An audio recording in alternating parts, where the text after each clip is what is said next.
Good evening. Welcome to the July 18th Village Board meeting. This meeting is now called to order. We'll begin with the pledge. Pledge allegiance to the flag of the United States of America and to the republic for which it stands, one nation, under God, indivisible, with liberty and justice for all. Trustee Bazemore? Present. Trustee Bazemore? Trustee Herrera? Present. Trustee Codman? Present. Trustee Levin? Present. And Mayor Garrity. Present. And we'll begin tonight with a public hearing in the matter of Local Law Number 3, 2018, titled A Local Law Amending Chapter 62, Affordable Housing of the Village of Austin Code.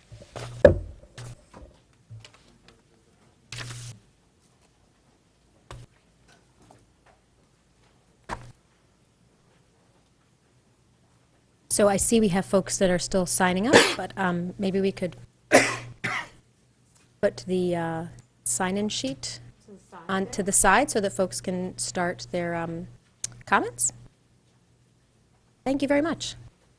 Does the first person on the list know who they are? The second person. Welcome. Pardon? Nicole White?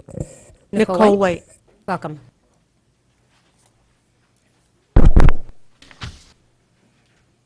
My name is Nicole White. I'm a four-year resident at 822 Pinesbridge Road. I'm a member of the Community Voices Heard Power, a voter and a taxpayer.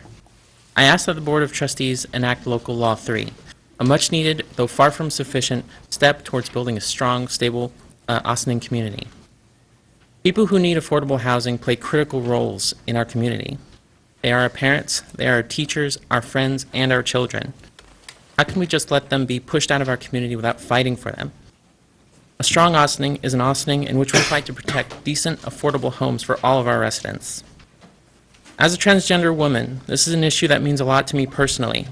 Affordable housing in a safe, welcoming community is especially rare for marginalized groups like mine, and being displaced can shred support networks that we rely on. The 20% set aside will improve the availability of affordable housing going forward. But we must acknowledge that 60% of the AMI is still too high for many families and individuals in Austining to afford and also have money to pay for their immediate needs, let alone build up their savings and retire comfortably. Rent stabilization, i.e. the TPA, is a good next step, but it can't be the only one. Let's build a strong community we can all be proud of. I urge you to move forward on this critical step toward a more truly affordable, stable housing in our village. Thank you for your time. Thank you. Nicole?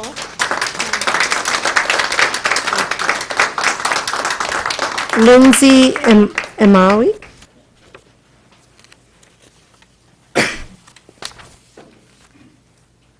Good evening. My name is Lindsay Wekwimali. I have been a resident of Austining since 2012. I'm also a member of Community Voices Heard Power. I love this town and my Austining community. In fact, for the past 2 years, I've been volunteering with the school district at Little School at St. Anne's and Park School to ensure all our children have a bright future.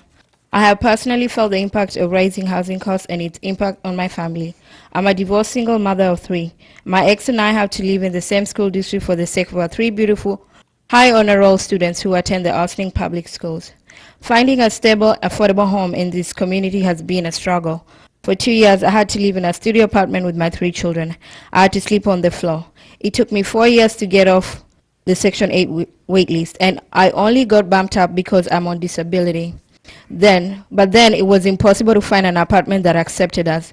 I was told by one landlord that I had to make 3 times the rent in order for them to give me an apartment. I had every excuse for why my family and I wouldn't be accepted. Searching for an apartment and advocating for my family was all I could do for 2 months. It took my pulling in Westchester Residential Opportunities and my elected representatives to finally secure an apartment.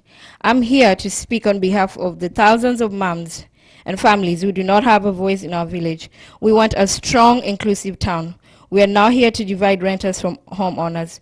We're here to advocate for our whole community and not to ignore the fact that so many families are struggling here. It is not right for outside developers and management companies to come in here and decide the fate of our community. If this board fails to protect the interests of its residents, you're basically kicking us out of here. You're basically leaving us at the mercy of people who want to make as much money as possible of all of us in this community. I therefore urge you to support this new affordable housing policy and the Emergency Tenant Protection Act. These are two first steps to build a strong community we strive for. Thank you. Thank you.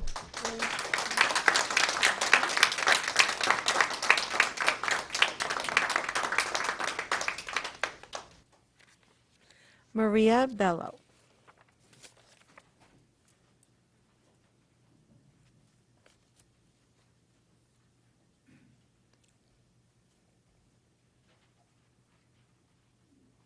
Tardes.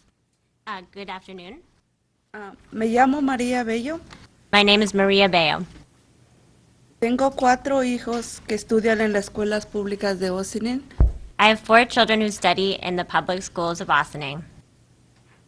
Estamos viviendo en Ossining desde hace 5 años.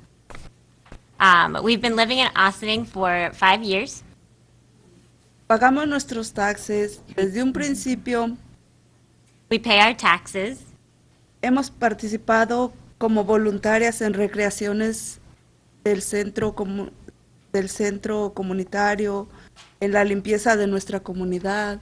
From the very beginning, we've participated as volunteers with the Ossining Recreation Department in the cleaning up our community. Hemos apoyado al town, como voluntarias también en iglesias a repartir comida o cosas así. We've also helped out at T-Town and volunteered in the churches, giving out food. Y por ahora estamos aquí pidiendo ayuda para Now we're here asking for help porque tenemos miedo de ser desalojados por no poder pagar una renta alta. because now we're afraid that we'll be displaced for not being able to pay a high rent. Y estamos también buscando por el bienestar de nuestros hijos, porque hemos buscado en apartamentos, pero no me aceptan porque tenemos 4 niños. We've tried to find an apartment, but it's been very difficult because many landlords tell us that they won't accept children, and we have 4 children. Y el sueldo de mi esposo se va casi un 75%, lo que es solo en las rentas y en los biles necesarios. The salary of my husband, about 75% goes to the bills, to pay the rent and the utilities. Por eso quiero, por favor, que me escuchen. Soy una de las madres que está representando aquí porque hay muchas como yo con estas necesidades. So that's why I'm here to be heard, because I'm just one of many mothers who have these needs and aren't being heard. Por eso estoy pidiendo a los presentes su apoyo para esta nueva acta de protección a los inquilinos. For this reason, I'm asking for your help for the protection for renters. Me gustaría que escucharan a mi hija porque también le hace, le afecta todo esto. And I also want you to hear my child, my daughter, because it also impacts her. Well, why don't we give a fresh 4 minutes then? All right. My name is Julia Islas. I am going into 10th grade at Ossining High School. I am here to represent the young people who are heavily affected by this housing crisis. Our stories are not all the same, but the problem stays the same. We just can't pay the rent. It's too much. I hear this often from my parents. The struggle for decent housing has followed my family throughout my childhood. Back at the Bronx, we had an apartment, but the landlord didn't take care of it. We moved to Austining soon after the apartment began to smell like gas. This decision saved our lives, for a couple months later, we heard that our apartment caught fire. I am ever so grateful for this place, but my gratitude doesn't seem to be enough. I can see that no one wants us here. My family and many others are being booted out because of their inability to pay the rent. Seeing my parents struggle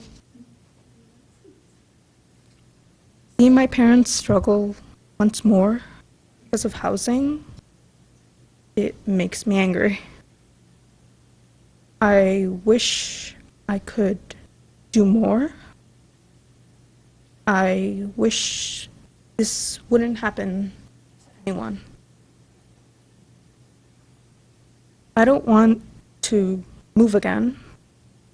I don't want to leave Austining.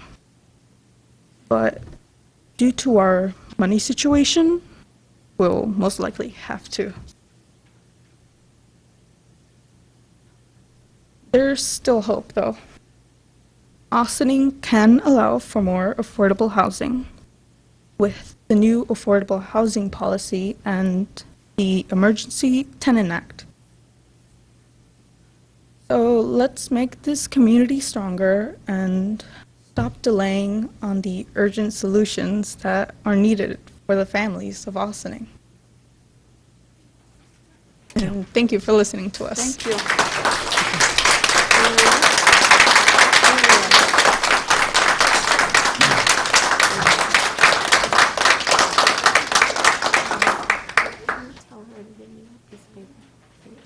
She's coming back. Thank you. Okay, Tamara Fernandez. Hi, my name is Tamara Fernandez. I live at 81 Charter Circle in the village of Austining. I want to share my perspective to the village board and the community in hopes of shedding realistic and much-needed light onto the recent housing issues. I've attended and graduated Austining School District. My children have attended the district and flourished here. One is in college. I have also been involved in many community projects, working with many of you here in the community. I've also been a local employee, interacting, helping, and watching your children grow and learn. I often speak with pride and optimism when it comes to Austining, which is your community and my community. I'm completely outraged and utterly perplexed at the ongoing issues with fair and equal housing. After living in this wonderful community for almost my entire life, over 30 years, I can't afford to live here anymore. My current landlord, a local management company, will not renew my lease after 10 years as a renter, giving me only 2 months to find a new residence. So as a single mother of two, one who now attends college, I have to scrape together money to pay my current rent, pull funds together to move, including a security deposit, rent, along with moving expenses. My family and I want to be able to continue to live in Austining, but we are having a hard time finding a decent apartment that we can afford. The apartment that I live in currently is a one-bedroom for $13.75, and when searching for another apartment in this greater Austining area, I've unearthed disappointing findings and a few discouraging facts. My same apartment is now on the market for $1,600 or more, depending on the listing. Similar units are available at $1,625 at locations such as where I grew up, Cortlandt Ridge, formerly known as Claremont Gardens. Harbor Square starts rent at $22.95. I know that they have some low-income apartments, but those are few and far in between. I recently enlisted a local realtor's help to help me, and consistently he sends me town listings, out-of-town listings, because he can't find anything under $1,600 for a one-bedroom or $2,000 for a two-bedroom. Are we being pushed and priced out of our hometown on purpose? If people like myself and my children who are deeply invested in this community are getting priced and pushed out, how is this affecting Austining as a whole? While there are some affordable rental units available at some of these locations with average amenities, they are few and far in between, and we have to meet lofty requirements. Please explain to me how one management company, Eagle Rock, owns and operates 5 properties in this one community. I believe that that's called a monopoly on the local real estate. This, in essence, gives the management company the ability to pick and choose. Acknowledging that fact and moving forward, herein lies the problem. If you're a prospective renter and you can't meet the management company's requirements of 2.5 times the monthly income or higher as your income, you're basically screwed. We can look at the numbers realistically for a moment. The last meeting, we got information that the average income is $117,000 per family for a four-person unit. A more realistic account of the average renter in Ossining is maybe $17 per hour. That's as a district teaching assistant, which is what I did. $17 an hour is way above minimum wage, but at a 40-hour work week, it only yields $32,640, which is $2,720 per month.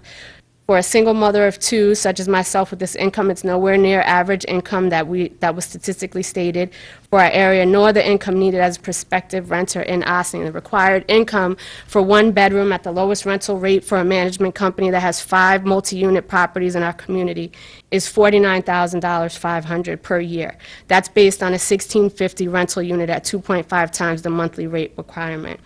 Some of the newer established complexes have available apartments, but they're not affordable based on a realistic look at the incomes of the families living in Ossining. I have a whole bunch else to say, but if it's under, I can't get it in under 4 minutes. I have about 2 more paragraphs. Thank you. Thank you.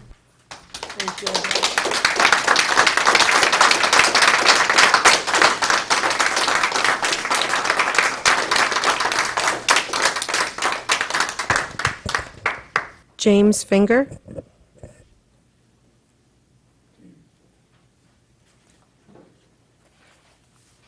I've been fortunate in my life in terms of economics, and so I have been able to afford decent housing. But I do think that economic inequality and racism are probably the 2 greatest issues facing America today. I think that for me, this discussion, as somebody who does own a home here, isn't about whether people of modest income should have housing. Of course they should. There probably should be a guaranteed income in America. I came to speak tonight because I think that this policy of increasing the amount of affordable housing as presently constituted will be ineffective. And as a person who is interested in social change and who has worked for over 20 years to create a level playing ground, I would speak against this policy. And the reason I speak against it is because that people who are real estate developers, I think, are some of the lowest forms of people. And they are motivated entirely by profit. I think if you it becomes more, if you have to have larger set-asides in Ossining than in other nearby towns, there will be no new housing built, and therefore there will be no increase in affordable housing in Ossining. And so I think there are so many other more creative ways that this group of people could promote housing for modest income families and for older families than this proposal. Less than a block from here is a factory that has to be a threat to children and householders in Ossining, a block and a half from my house, and yet it sits there at the corner of State and Broad. Nothing is done about it. So it's just, I simply want to say, I think it is not good social policy to achieve the end. The end is not in debate. The only question is how to achieve that end. Thank you. Thank you. John Van Steen.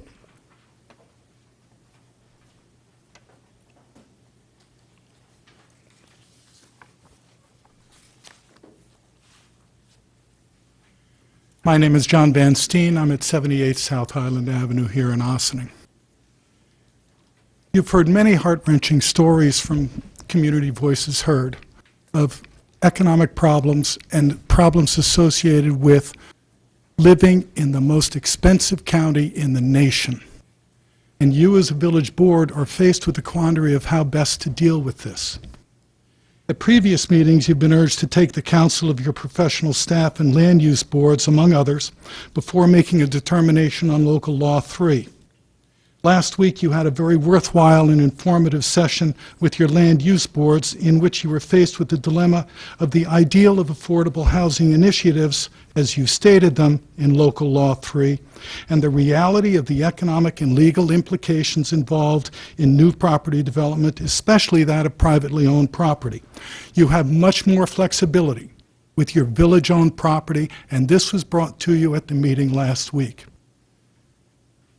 You were faced with the problem that requiring additional reductions in affordability levels without providing additional incentives to developers would lead to a cessation of construction projects and thus no affordable housing development whatsoever. You were faced with the possibility of lack of conformity with your comprehensive plan that could put roadblocks in front of potential development.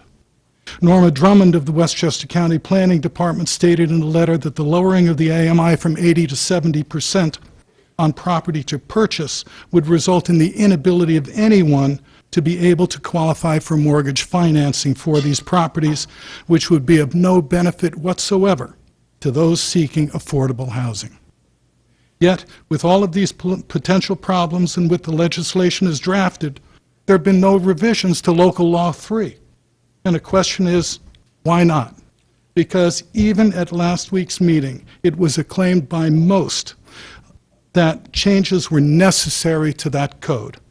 Additionally, you have yet to provide information on which of the proposed revisions actually works. Do they work in other communities? What have they done? We have heard that other communities have surpassed Ossining in their affordable housing initiatives, but we haven't heard specifically what they have done, how well it has worked, and whether they would do it again. Remember that if you get this wrong, you can create a scenario in which not only is new affordable housing stopped, but due to lack of additional supply of any housing, existing rental costs will rise. And make no mistake about it, there is a need for affordable housing in Ossining, but there is a need to do it right.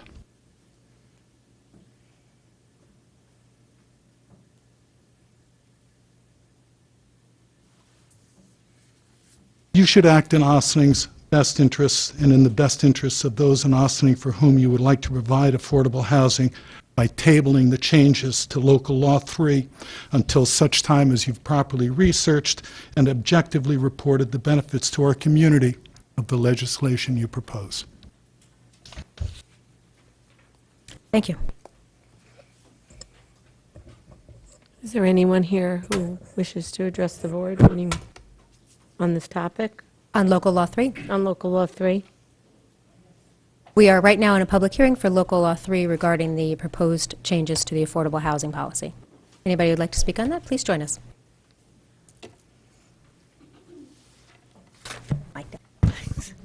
Hi, my name is Cooper Conway.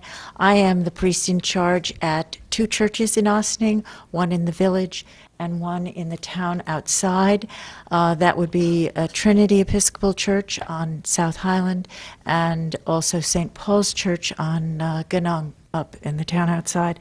I'm a homeowner, not here, because I live in church housing. But I am an ally and a faith leader, and I do believe in the ETPA.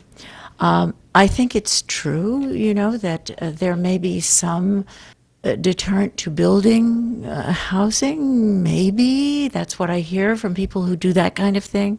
On the other hand, 1,100 plus units going off the affordable housing rolls, which seems to be happening more and more because people are buying up these affordable units and turning them into luxury buildings. I don't think you can build enough housing to replace that. So I think that's very important to me. I'm deeply concerned about the future of the village if we allow unstable conditions to continue for the families who are already here. For families who pay rates that may not be what the developers and those who are rehabbing these houses to luxury units would like to see. I think that we need to keep our residents here, the ones that we have, in order for the village to thrive, and that it makes our village stronger in a place where people share decent, safe housing and a good cross-pollination of various types of citizens and their backgrounds. Homeowners and renters, a place where homeowners and renters can be united in their resolve that stable homes create a stable and strong community. The proposed affordable housing policy that you're considering tonight, along with the ETPA, are not only the right thing to do morally and ethically, but they also make practical sense to continue to build the village in the wonderful way that it has been built up to now, where there were so many different types of people. A strong village does not encourage abusive landlords. The ETPA should not encourage abusive landlords and builders to develop housing that's out of reach for residents. A strong village ensures that there's affordable and decent housing for all. A strong village also ensures the very best prospects for our younger generations, those who are coming home to their parents who have mortgages and find that they're renting apartments that are more expensive than their parents' mortgages. Now, some landlords and developers seek to enrich themselves at the expense of our community, and I don't think this is in the interest of the whole. Our aim is to build inclusive and robust village, inclusive and robust community in which all families who are currently here can remain and contribute, and be assured of a safe roof over their heads. And it's a place where families can find dignity, which they have found here, and peace. A vote for Ossining, for the ETPA and a strong Ossining is a good thing to do, and I would ask you to seriously consider this as your next step in making this, not the end result, but the next step in making this a good community in which to continue to live. Thank you.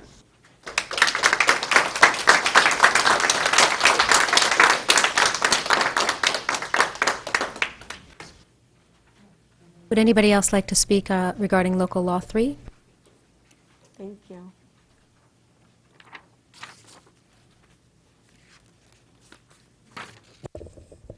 Not seeing anyone. I think the board needs to decide if we're going to continue to hold it open or if we want to close the public hearing on Local Law 3, although we could certainly continue to welcome written comments. Is there an opinion on if we should close it or keep it open until our next meeting, which would be, somebody would have to tell me, August 1st, I believe? So from a legal perspective, we've heard a lot of comments, definitely from community members as well as our planning and zoning board. I imagine that there's still, that the board still wishes to definitely have a further conversation on this particular law. If we make any amendments to the affordable housing law that has been presented to the public, are we required to again have a public hearing, or can we just vote on it from then?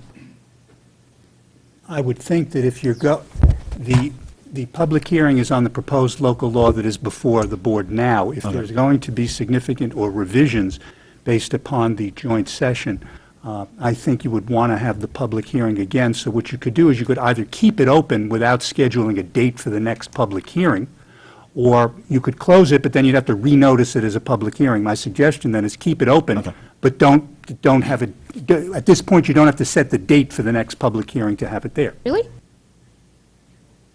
So you're the lawyer, I understand. So does that mean No, that in doesn't 2 always, weeks? you know, Well, I no, but play in one 2 weeks also. on August 1st, if we're just keeping it open, Right. then in 2 weeks on August 1st, will we begin the meeting again with the public hearing on No, Local you Law don't, 3? when you wish to resume the public hearing is the question that could be before this board. It does not need to be August the 1st. It could be, you know. Then how much notice will we need to provide folks? Okay, so let's say, we're going to discuss it again, we're going to recap our discussion from last week and any other comments during continuing business today. We could also decide we want to include it in next week's work session.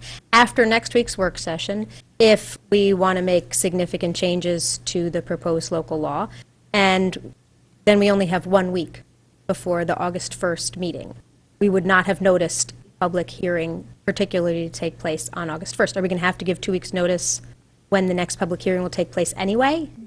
Or 10 days, 14 days, whatever it is? If we keep it open, You keep it open, you've already got the notice out. It's just a matter of then scheduling it and getting out to the public when they have to come back. You're And talking how about the much notice do we formality. have to give people on when we're scheduling it? Can it Well, just, it would be as if you're doing just a regular agenda, which would be you have to have it at least 1 week before, because the public hearing is already noticed. It's not as if we're closing the hearing and opening up a new hearing. okay. I guess my question is usually, let's say next Friday, when we put out the agenda publicly. Right. And we don't even necessarily have to put out an agenda, and occasionally we haven't gotten one out on Friday because it's Correct. not legally required. But we want to make sure that if we are having it, we don't say anything, let's say the agenda doesn't go out on Friday for whatever reason. That Wednesday, August 1st, people show up and they want to speak about it. They may not say it in the agenda, we're having a public hearing, or may not have said it until Tuesday afternoon. Can people just show up and we're having a public hearing at 7:30 for No, local you're law not 3? just having if people wanted to simply show up and you didn't have it as a scheduled public Yes. hearing, at the end of the agenda, as we always do, if it's a legislative session, they can address the board on any topic that they wish. So keeping it open just means that we're going to continue, the clerk's office is going to continue to accept comments on it. Sure. And then if you want to have it back on a particular date, you can have it Okay. back on a particular date. Sorry to overcomplicate things, but please. August 1st works for me. If I may, I agree, we should keep the public hearing open, and now that we know the potential of people being confused, we should go out of our way to make sure that a agenda is released and that the hearing is listed. That's fine, and I'm sure it's going to happen anyway. But my understanding is when we call for a public hearing, there is a minimum time requirement That's for it correct. to be publicly But noticed, you've and already- it's not but- 5 days. But you've already called for the public hearing Okay. here. That's the difference. If you recall last week when we had the discussion involving the leaf blower, one of the questions was whether we have to have the public hearing. You can call the public hearing at any time you want. Now, here, you've already noticed the public hearing. It's just a matter of what date you're going to have the people come in. But all you're doing is continuing the hearing. That's all this would be. Okay. Sorry. I'll talk to you offline, because for some reason I'm comfortable with the timelines, but that's fine. We can leave it open. So is there a Yes, motion okay. to keep it open? Can we leave it open for the purposes of August 1st? We actually, And leave it open. I don't think you can set That's a two different date, things, then right. it's okay, not so can open. we make the next public hearing August 1st? Let me, a point of personal preference. That's only a couple of weeks away. I don't know what kind of revisions you're looking at, and as many hours as I work, I think that's making it that's going to be a little bit too much for me. So if you put it on for August 1st and I don't have the revisions, you've accomplished nothing. I need the time. Because I don't know what you're going to be discussing tonight in terms of revisions, as you were all at the joint meeting last week. I think you need to go there before you can decide what date you're going to be. That's just my thought. So if we expect that we're going to make changes, which based on last week's conversation and the fact that we're discussing it now, and we're likely to discuss it next week, in order for Corporation Council to have time to incorporate any changes that we want in Local Law 3, you, Corporation Council, are suggesting that we hold off on scheduling another public hearing on any revised version of Local Law 3. That would be my request. And that's why you're saying just leave it open. That would be my request, yes, Mayor. You're comfortable with that, John? Is it possible, so by next week at the work session, hopefully we'll add it to the agenda and have the conversation as to what or if any revisions will be done to the law. At that point, I think is appropriate to determine whether August 1st public hearing is appropriate or not. So I don't want to say no to it yet. I want to see where we are next week. Then we'll actually know the scope of work. Then we'll actually know the capacity challenges that Stewart may have to meet that deadline. Agreed. If we want to, does that work? Oh, does that work for you? Because we don't really know Let me what we're just asking. pose this to the board. And I was going to go into this in my report. There are 1, 2, 3, 4. There are 5 proposed local laws that are in the queue right now, not including affordable housing, that we've had discussions on 4 of them so far. And some of those were to come back next week, such as code revisions, the one-day cabaret, things like that. So I'm happy to do what the board wants me to do, but there has to be a certain sense of the order that things have to go forward. Because again, you know, if the board wants to have something to look at next week, I think part of it is to have our discussion as to where those changes are to be. Then I can give you a better idea of the time. I think that's the easiest answer I can give you. With that said, though, I mean, I kind of feel like if we had that many that are behind in the queue, then I'm kind of questioning the priorities of our previous work session and the previous legislative session. And because if we have that much unfinished work, which I agree needs to be done, then we kind of need to have a discussion and a consensus. I know it's under the mayor that determines the agenda, but I didn't know you were so behind. I mean, I knew you. Oh, I don't want it to come across as behind. That's absolutely not what I said. I simply said there are other pieces of legislation I've been working on. Behind is not at all what I meant, because legislation can take a day to get done. It can take months to get done. I'm just pointing out in terms of where things are. There are other things that have been worked on. I'm happy to just, if the board wants to get something done directly on affordable housing in terms of revisions, we can have that discussion, but I just sort of want to get a certain sense of marching orders as to where you would like that to go. I'm merely just stating as to what other things are out there. That was my point. Not that anything's behind, because I don't view as anything behind. Okay. It's just that's where things are. Thank you for clarifying. Then with that said, then this board has to have a conversation as to the priorities of those 5 items and the timeline of those items. Since you're not behind and since we're ready to move forward with all 5, with the exception of finding out what the revisions will be for local law, but we'll find out next week. And maybe it's time for, under new business during legislative sessions, that we go into more detail to move the ball rolling and go that way. So, just so sorry. So, just so I get this, Stuart. Sure. Most boards do not pass. We passed probably last year and the year before about 7 pieces of legislation in a 12-month period. Correct. Which is more than any other board in this village had passed for at least a decade. Because you and I looked at that last year. We did. We pass a lot of legislation. Every piece of legislation goes at a different rate, different speed. Every piece of legislation requires different amounts of people hour to get it done. Revisions, some have very few revisions, some have a lot. So where you are now, in the middle of July, is that we have pushed a lot of legislation in a 6-month period through a pipeline of X number of attorneys at hand, right? You are at a point where they all require different amounts of hours. So there isn't a time element of it's on time, it's late, it's early, it's fast, it's slow. There are a certain number of hours, and they each take different paths.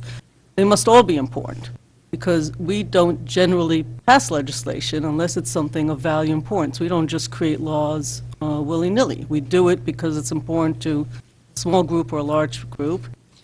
And it seems to me that we're now at a point where we have to ask. I mean, at least I feel I have to ask.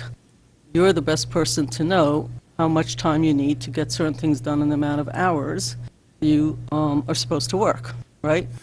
So I think that would be helpful, because it's about capacity and it's about capability. I have no doubt about capability.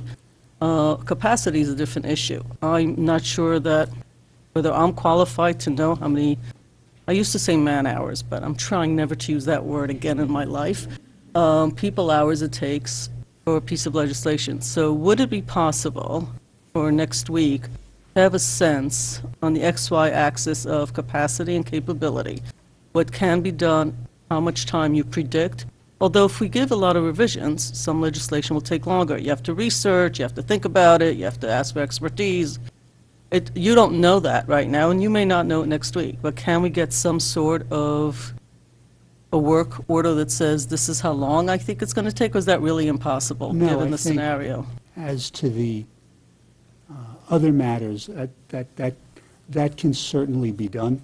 And again, depending on how the discussion goes tonight vis-à-vis affordable, Local Law 3, that will also inform me and allow me to inform you in terms of what additional is done. But in terms of the other local laws that have been proposed that are being worked on, I can provide that. That's not a problem. That you have a better sense Much- of, much more. depending on that. Yep. And we're speaking, in this one tonight, just Local Law 3, not ETPA. So this is just about that Correct. specific new development, et cetera, et cetera. That's right. That's the topic. Okay. So, thanks. So part of what you asked for, it would be a yes, because next week, that might be more helpful in figuring out the timing, right? That's, if we need, and how many hours and what time is spent on everything. I just want to make it clear that when we talk about priorities, for me, all legislation is a high priority for somebody. Otherwise, we wouldn't be putting it into legislation. Thank you.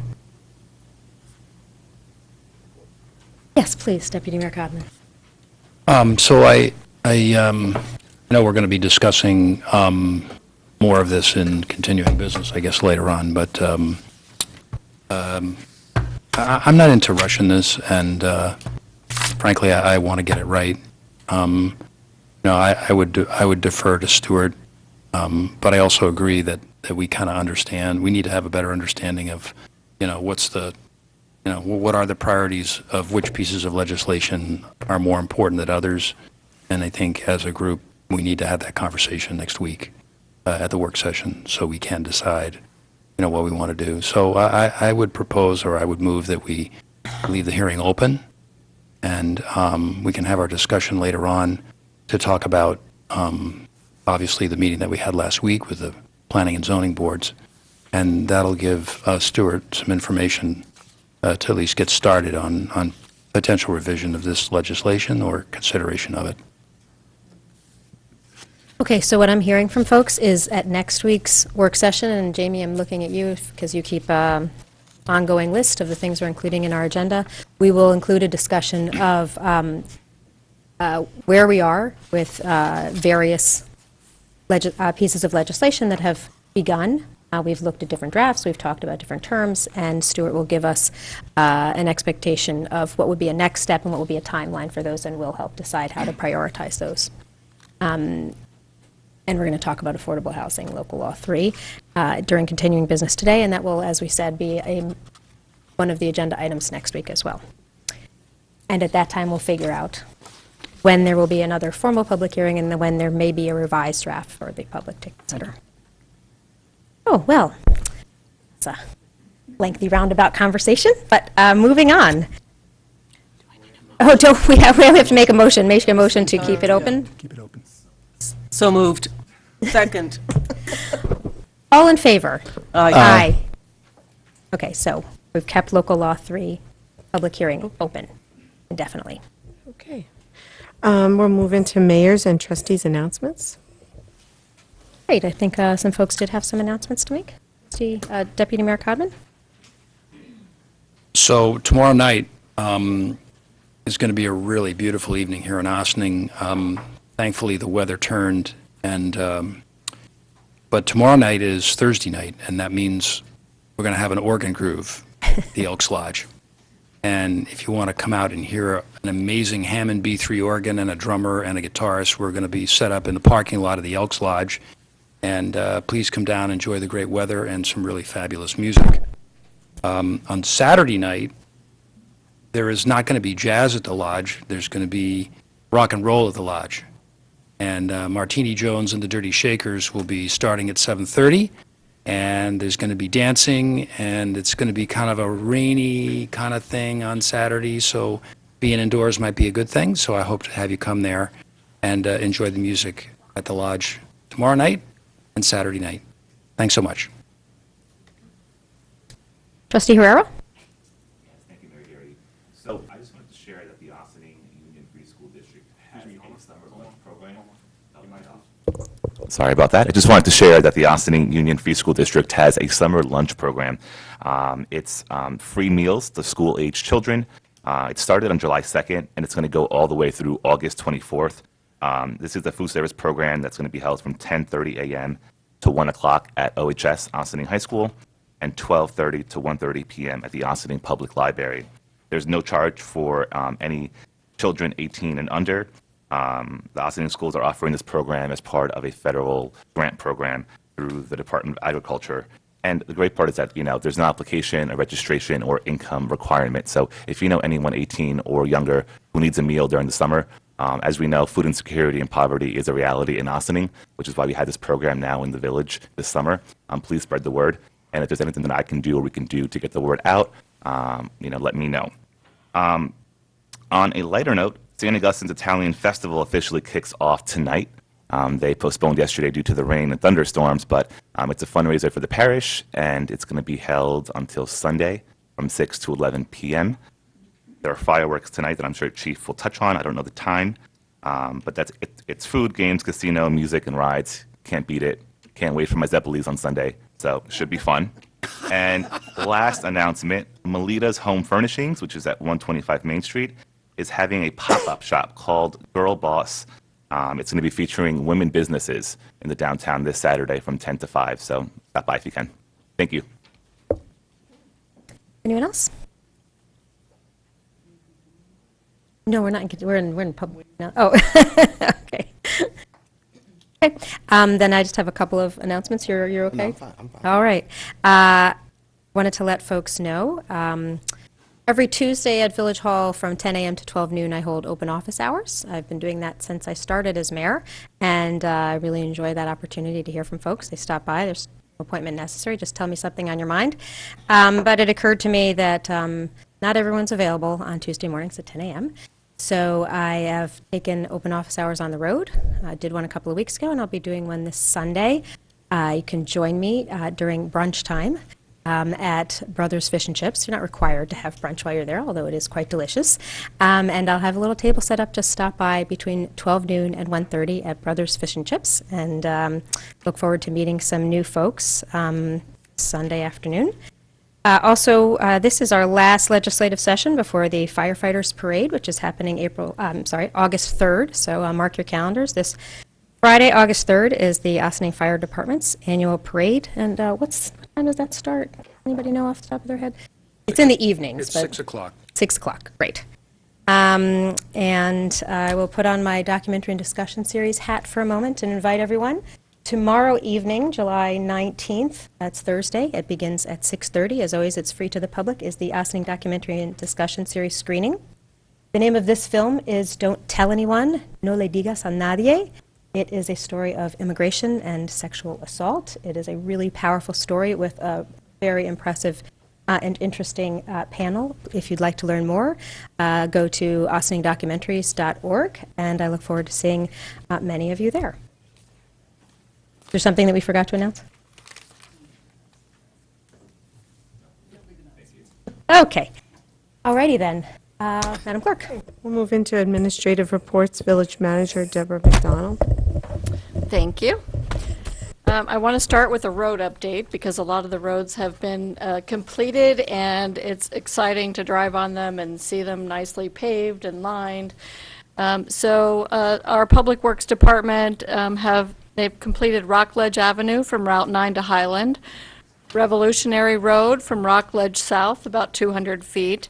They also wanted you to know that we included pre-paving ADA accessibility improvements and right-of-way tree pruning along those roads, as well as improved markings to aid in the traffic flow and pedestrians. So they're using a new technology to mark the lines in the paving. And Welton Place from Route 9 East to the funeral home. Lafayette Avenue from State to Edwards. Edwards from Lafayette Avenue North, about 300 feet. Those two roads included pre-paving concrete curb restorations and significant storm water collection system repairs and improvements of the intersection of Edwards and Lafayette. Pre-paving lead water service connections were also replaced, so we still have quite a few of those, and as we are in an area, we do replace them. They were done prior to paving, along with curb repair in the section of John Street, scheduled to be milled and paved in approximately 2 weeks. The balance of our paving on village roads is Camp Woods Road, Pugsley, Narragansett, Ramapo, and that's not going to start until after Con Ed utility work is completed. There is a coordination meeting scheduled, but I'm not sure what date that is, to find out exactly when Con Ed will be finished in those areas and restoration can begin. The Broad Avenue paving is going to be on hold. We are waiting on Con Edison to give us an update on if they are going to replace the gas line in that area or not. So we still have not heard, so we're not going to be paving that area until we know. Another good news is in the next 2 months, the county will be coming in to finish the Snowden Avenue, Water Street repaving restoration. So you can look forward to that intersection being done pretty soon. If there's any money left over in our budget, we'll be reviewing that in the next month or so, and we may be able to do some additional roads if there's funds available, but we wanted to check the budget before we made any announcements on that. So that's an update on roads. Can I ask, regarding the Snowden Avenue restoration that's being done by the county, they're just doing for Matilda West, because we did for Matilda East last year, folks will recall. There's a small parking area at Snowden Park. Is that, I hope, going to be included? I don't know the answer to that, but I will find out for you. Please check on that, because I will. it's in pretty great need of repair, and it Right. would be crazy not to do it at the same time. 'Cause it's very much part of the road, just an extension of the roadway. I will check for you. I have, I'm sorry, I didn't want to interrupt. So I would ask again, I looked this morning, Jamie may have been done since I looked, but I really would like a list that says, this is the road being worked on, and here's the number you call. When I asked for a list isn't actually what I had in mind. I would really like what you're saying. Yes. Or I know there are people, many people listening to this, but it's not as many as people that can go on 24 hours a day to our website and actually see. And again, I would really appreciate if there's an explanation that Route 9 is not one of our roads, that it belongs somewhere else. And, you know, there's lots of questions about that, and I've gotten a few, and it just seems that it would be easier from a communication point of view if we would Yes. list it appropriately, rather than get people all upset to then be told, oh, it's a county road, or it's a state road, or whatever. Right. So I will tell you that I spoke to Jamie. We've spoken with the staff over in the DPW. We know what we want to do. Craig Cooper is in the process of giving access and training the staff in the DPW. We know exactly how we want to lay it out, but the person going to do that went on vacation. So as soon as she comes back, you will see a difference, and we'll let you know exactly when that's finished. But that's exactly the idea, is to list all of the roads and then let everybody know where we are in the process. I should have started with, it's been a great job. I mean, I did go back, as I said I would. I have looked at the roads. I think they look terrific. I would put in a request, and I don't know where it is, but off of Snowden, in addition to that, there are these arteries like Ann, and I mean, there's a bunch of small roads, and they're really tough to work with, that are in real disrepair. Right. Didn't hear it in here, but don't know if we budgeted for it, but They weren't on the original list. right. I appreciate that. But I as know. we put the schedule together for future years, we'll be able to look and see when those roads can be done. Great. If I could just add to Trustee Levin's comments, with respects to roads, I believe there was a conversation about a EPMI or some type of system that would Right, a PCI, thank Payment you. Condition Index. Yes. So I think that, are we anywhere with that, or is Yes, that, we are. We're looking at different companies in this area that do that. We've also talked with a transportation consulting engineer about different ways that we can achieve that goal for this year, because it's still on our list of to-dos for this year. All right, thank you. Okay, next, I would like to talk about, we have some bus route changes. They're not significant, but I thought I would mention them.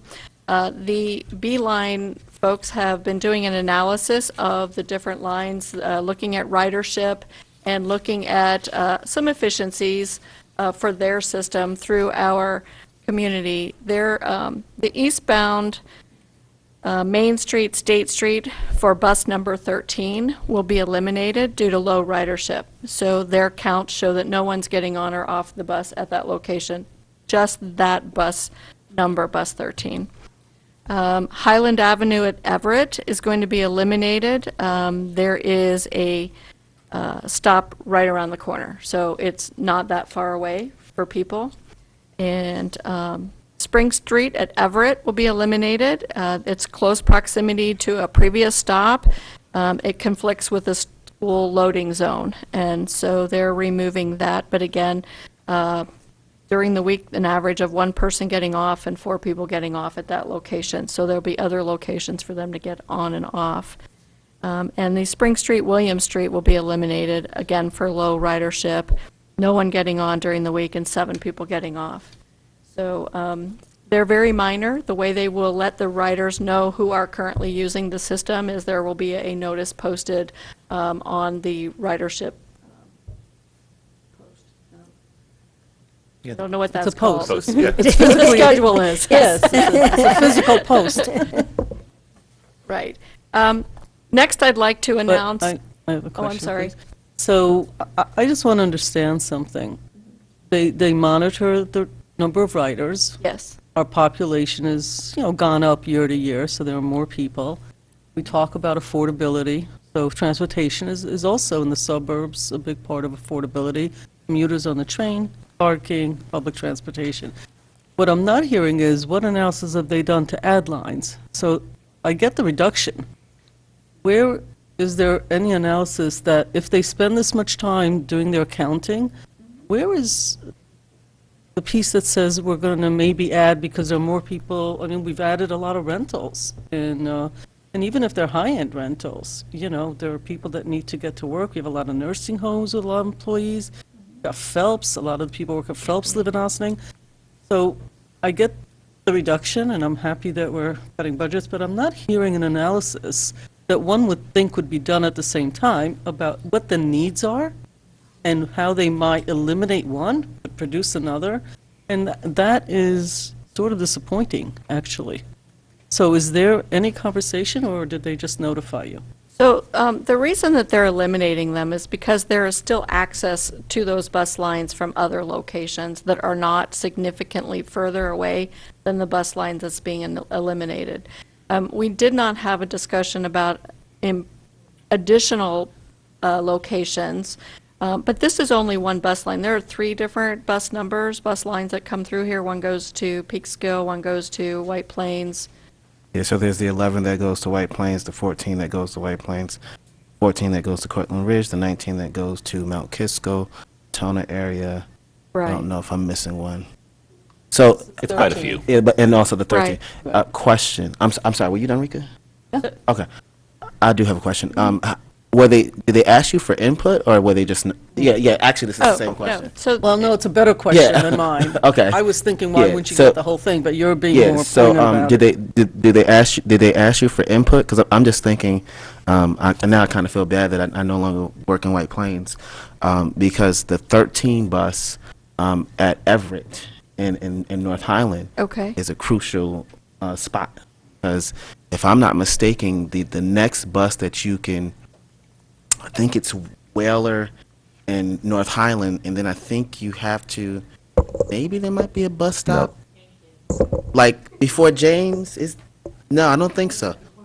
The one at the corner of James, but there's one who's had to, That's a hike. Isn't there one across from yeah, like, Parkview? cause, so it's basically by the time you go from James, your next bus stop is like Nelson Park. Yeah.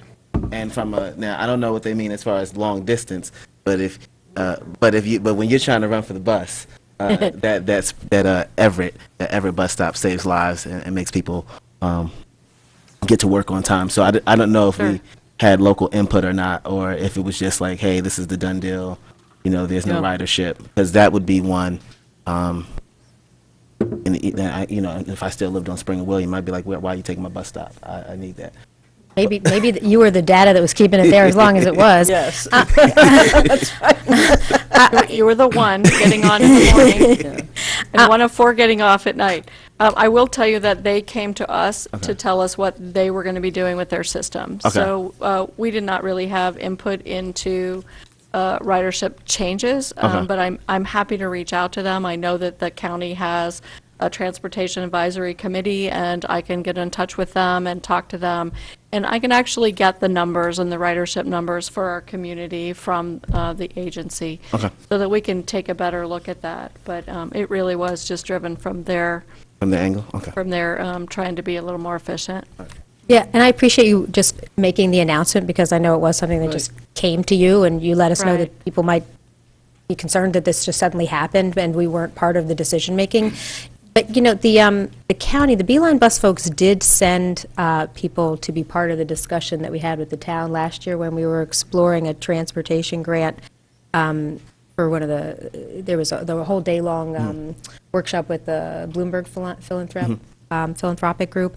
And we were looking at hyperlocal transit, and we talked a lot about first mile, last mile challenges when it comes to transportation.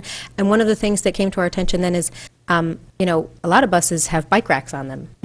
Beeline has no bike racks. That's ridiculous. That if we're able to, either whether some of us are going to attend a meeting of this committee, or if we invite members of Beeline to attend a work session, either way could be productive. I don't know which is more productive. All of us could be part of a conversation with us, but maybe all of them, you know. So whatever is the most constructive way to have a conversation, I think we probably have a list of questions and requests for them to be considering. I know bikes were a big topic of conversation, and particularly in a community where we have a lot of folks who, for different reasons, either because a car is too expensive or because they cannot get a driver's license because they're undocumented, they depend on the bus, and they depend on riding their bike, and you can't do both on the same day. And so I think it'd be really valuable for us to be able to advocate for the needs of our community with whatever group it is that you're now in touch with. Yeah, I would very much support us coordinating something. Absolutely, and also I think, you know, again, Mayor Garrity, me and you, as a couple of us attended the affordable housing workshop at PACE, and one of the things that Beacon has done is they've actually contracted with the local county bus system. So if we're in conversations with them, I think we should actually, particularly as we talk about affordable housing and density and where we're building housing, we should definitely have a conversation about how do we get our own little local Urban bus. circulator. Yeah. Well, actually, that's what the grant was for, and that's why Beeline was there, because we were figuring out how can we work with you, either to partner with you, or is this something that could be an extension of the Beeline bus service that's provided? And I know Debbie actually has a fair amount of experience with this in different directions from her previous position. Yeah, and we have a huge need for that in the town. You know, being able to connect people between business and residential and cultural hubs throughout our greater Ossining community, whether it's to get to the train or to get to work on North State Road, whatever it is. We have a big need for that. Definitely, because even if we can't get a grant or, you know, government funding to do those things, I think as we start again talking about development, and, you know, we always have these long conversations about parking. There have been some communities in the country that have done payment in lieu of parking, right? And then if we start to say, okay, not requiring these spaces, you pay a fee, right? And then that fee could actually fund your urban circulator. So these are just things to think about, because, you know, for me, it's about how you move people around the village, not necessarily whether you have a car. You know, it's giving people options. So if you're already in conversation with them, please be able To say we're already in conversation would be an overstatement, because it was in line with one particular grant, which would have been a planning grant, just to see how you do it most efficiently. But it's also one of transportation, improving public access to public transit is one of the recommendations of the housing needs assessment, and recognizing the importance that goes really hand in hand with an expansion of affordable housing. So I think we're right on track, wanting to. Right. These are great ideas. I wrote them down, so when I reach out to them, I can get some more information for you. And I'll just say, personally, you know, Peekskill has their own little bus that goes from the train station to the hospital. It saves me every day. All right. Yeah, I can vouch for it. And I'm just curious, is that run by the city? Or is that run by the hospital? That I don't know. I don't know trolley? actually. I don't know. I just know it's 2 times a day, and it just meets me right there at the train station and gets me up to. Oh, good. That's a good model for us to look into. That's a trolley, by the way. Is it the trolley? Well, no, it's an actual Beeline bus. Really? Yeah. So it's not the trolley then. Yeah, and so it's literally like there might be 5 people. I think Tarrytown has a few short Yeah. like that too, and I'm not sure if they're still in existence because they were question about that. But all right. All right. I have We've got a one little more off thing. track there. We're still on announcements. Oh my goodness. I have one more thing. So just today, I received an announcement from Arts Westchester Oh, yeah, I that there saw are that. grant opportunities. So for our artists in our community, I really want to get this out. I want as many people as possible that are in the arts field, whatever mechanism you use. There are going to be several sessions, July 24th in Suffern, August 2nd in the Nyack Library, August 28th in White Plains at Arts Westchester, and August 29th at the Garner Arts Center, and August 14th at the Blue Door Arts Center, where you can go and ask questions, talk to the grant administrators about what are good grants, bad grants, and you can get more information. The grants are due September 26th, 2018 for Westchester County. So please get that out to as many people as you know that are in the arts community. I've sent it to the board. Please, however you can share that. And if anybody's listening, please reach out. Yeah, last year, I know at least 3 programs in Ossining were recipients of Arts Westchester grants from, providing various programs, at least a couple of them through the library, I think one through the schools, one with veterans, one was the documentary discussion series, and another one was working with seniors, I believe. It was just, I was surprised that you mentioned Nyack and Suffern. Right. Okay, because these are Arts Westchester grants, or maybe? Well, they're both. There's Westchester and Rockland County. Okay. It's both. Great, thank you. Corporation Counsel Stuart Cahan. Thank you, Anne Marie. Good evening, Mayor, members of the board. To date, and that is as of July 18th, the village has received 412 FOIL requests. We are on par to probably come between 750 and 770 by the end of the year.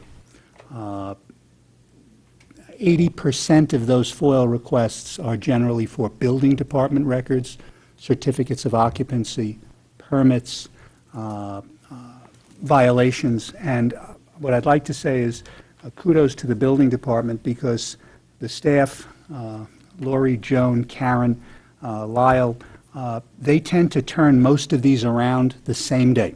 People come in, they get it, they either get their response by email or they get their response in person. The person sitting to my left gets all of the FOIL requests that come in, and I have copies of them myself. We will be coming out shortly with a new FOIL request form because we're going to be separating our form from the town's form. If you're familiar with the current form, it talks about both town and village, so it will be a separate form. We will be, in fact, setting up a separate email address, new email address for FOIL requests, which will go directly to the clerk's office, but which will deal with village FOIL requests. But for the public to know, the FOIL process can be a lengthy process depending upon what's requested.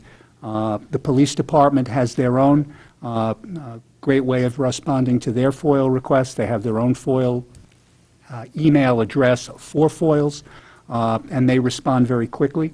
But we have been getting a number of FOILs lately that are asking for emails and other things like that, which becomes somewhat more time-consuming to respond to.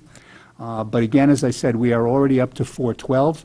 But what I can say is, particularly when they're building department records, I get generally from Lori McDonald the same day 8 or 10 that have been filled at the counter. So I'm pleased to say that that's a change which we've seen over the past 6 to 8 months, where that has really cut down the amount of time in terms of what has to be done, but the numbers are still somewhat staggering, because I don't think the village has cracked 70 yet in terms of number of foils. Town, in terms of foils. So if you just sort of look at the compare and contrast, it's like one for the village for every about 7, one for the town for every 7 that the village gets. As I said, I think I can just point out we're already in the 18th of July. This month alone, we've taken in over 60. And so it's the staff is working very hard to get that done, and having the record system in the building department much more computer-friendly and public-friendly has made it much, much simpler to get those responses out.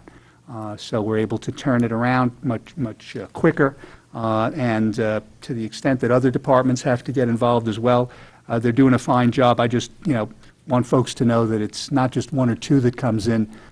We get days where we get 10, 12 that come in, and it's just it's a lot of work. But we're keeping up with it. We're getting it done. And where we can't get it done within a period of time, we try, or I should say I try, to send a letter out to the requesting party saying we need some additional time to get responses out. But I do want to, it's basically a shout out to all those folks who are doing that work from both the clerk's office, particularly building and planning. They are the backbone of what really gets this stuff done, because otherwise I just can't imagine what the delay would be, because, as I said, we're at 4/12 now and counting.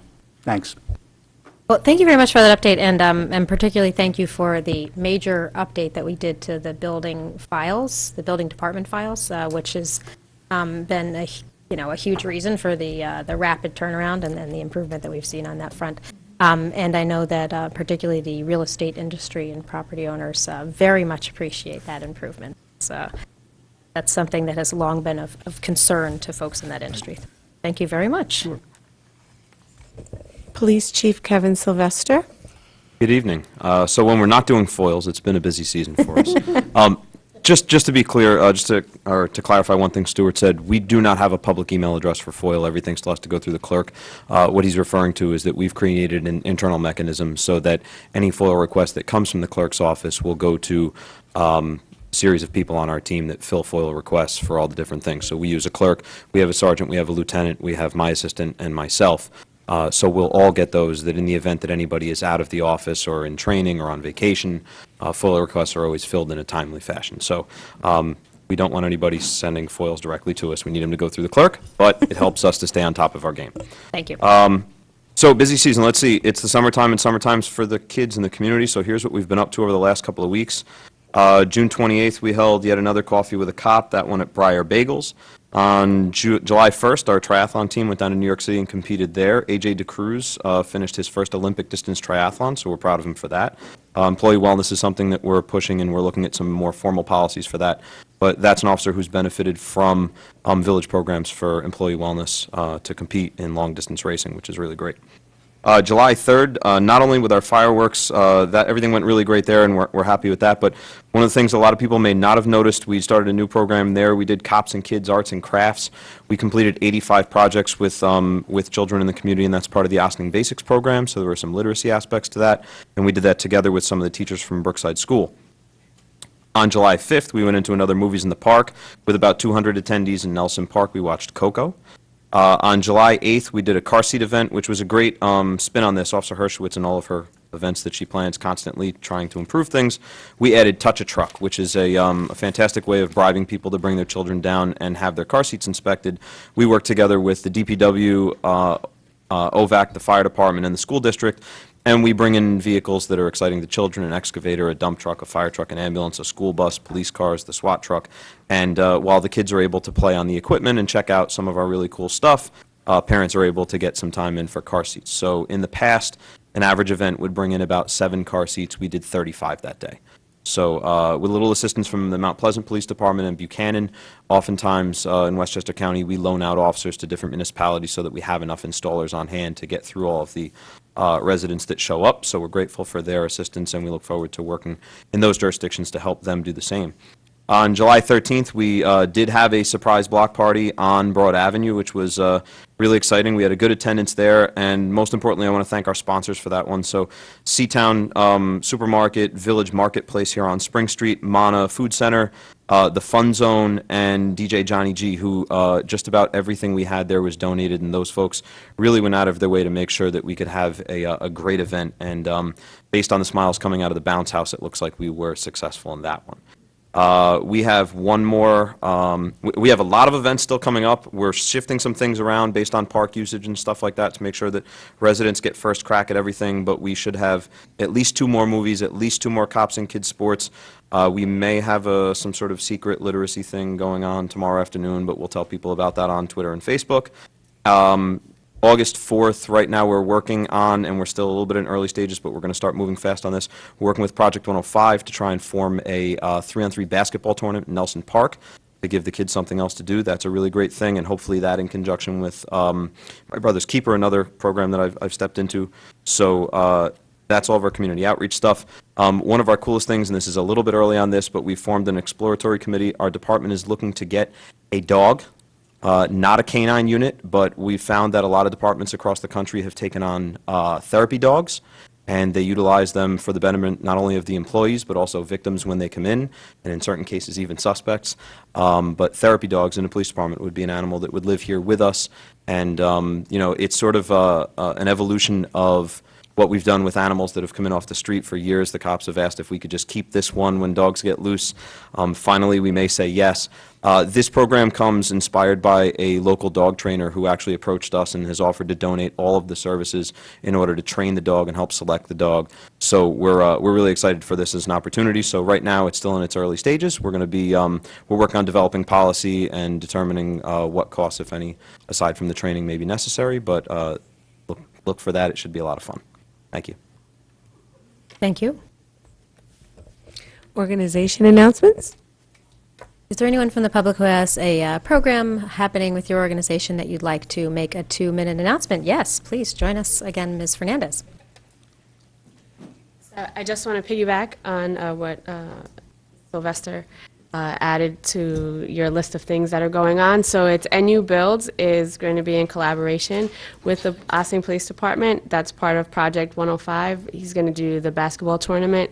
We're also the kickball game going on. We're also trying to get Monet or ASO to participate, Westchester Striders, and we want to have a couple of other activities going on as far as a craft table and things like that. So it's still in the organization period, but we're trying to get it together quickly so that the community and the children can benefit from this event. And it'll be an all-afternoon event, and we'd like everybody to come, bring the kids, have fun, be a community. Thank you. Thank you. Anyone else? Any other organizational announcements for upcoming programs you want the community to know about? Right. Okay, so we'll move into board resolutions. Anyone here who wants to address the board on any board resolutions? Welcome. Dorian Burden. I live at 50 Eastern Avenue. I've been a resident of Ossining, the village of Ossining, for 19 years. I wanted to address the board about the resolution to create signage for a gender-neutral restroom in the municipal building in Ossining. I'd like to encourage you to pass that resolution. It's a single-use restroom. It's not going to limit the use of the bathroom for anyone who uses it now, but it will go far to send a message of inclusivity and acceptance. I am the parent of a 17-year-old transgender daughter. I asked her if she would be willing to speak this evening, because this is an issue that impacts her regularly, and she's shy and she's anxious. And she experiences anxiety almost every time she has to use a restroom in public. And so it's not just symbolic to put a sign up. It really is something that can help alleviate anxiety for people who feel that when they go to use a restroom in public, that they're going to be being watched, that they're being judged, and this makes it a non-issue, which is what it should be. So this evening, we heard all sorts of passionate discussion about a very, very complicated issue of affordable housing. This is not a complicated issue. This is really simple. It's a no-brainer. So it's a nice, easy thing to do to include people who need to use the bathroom like everybody else. Thank you. Thank you very much. Anyone else?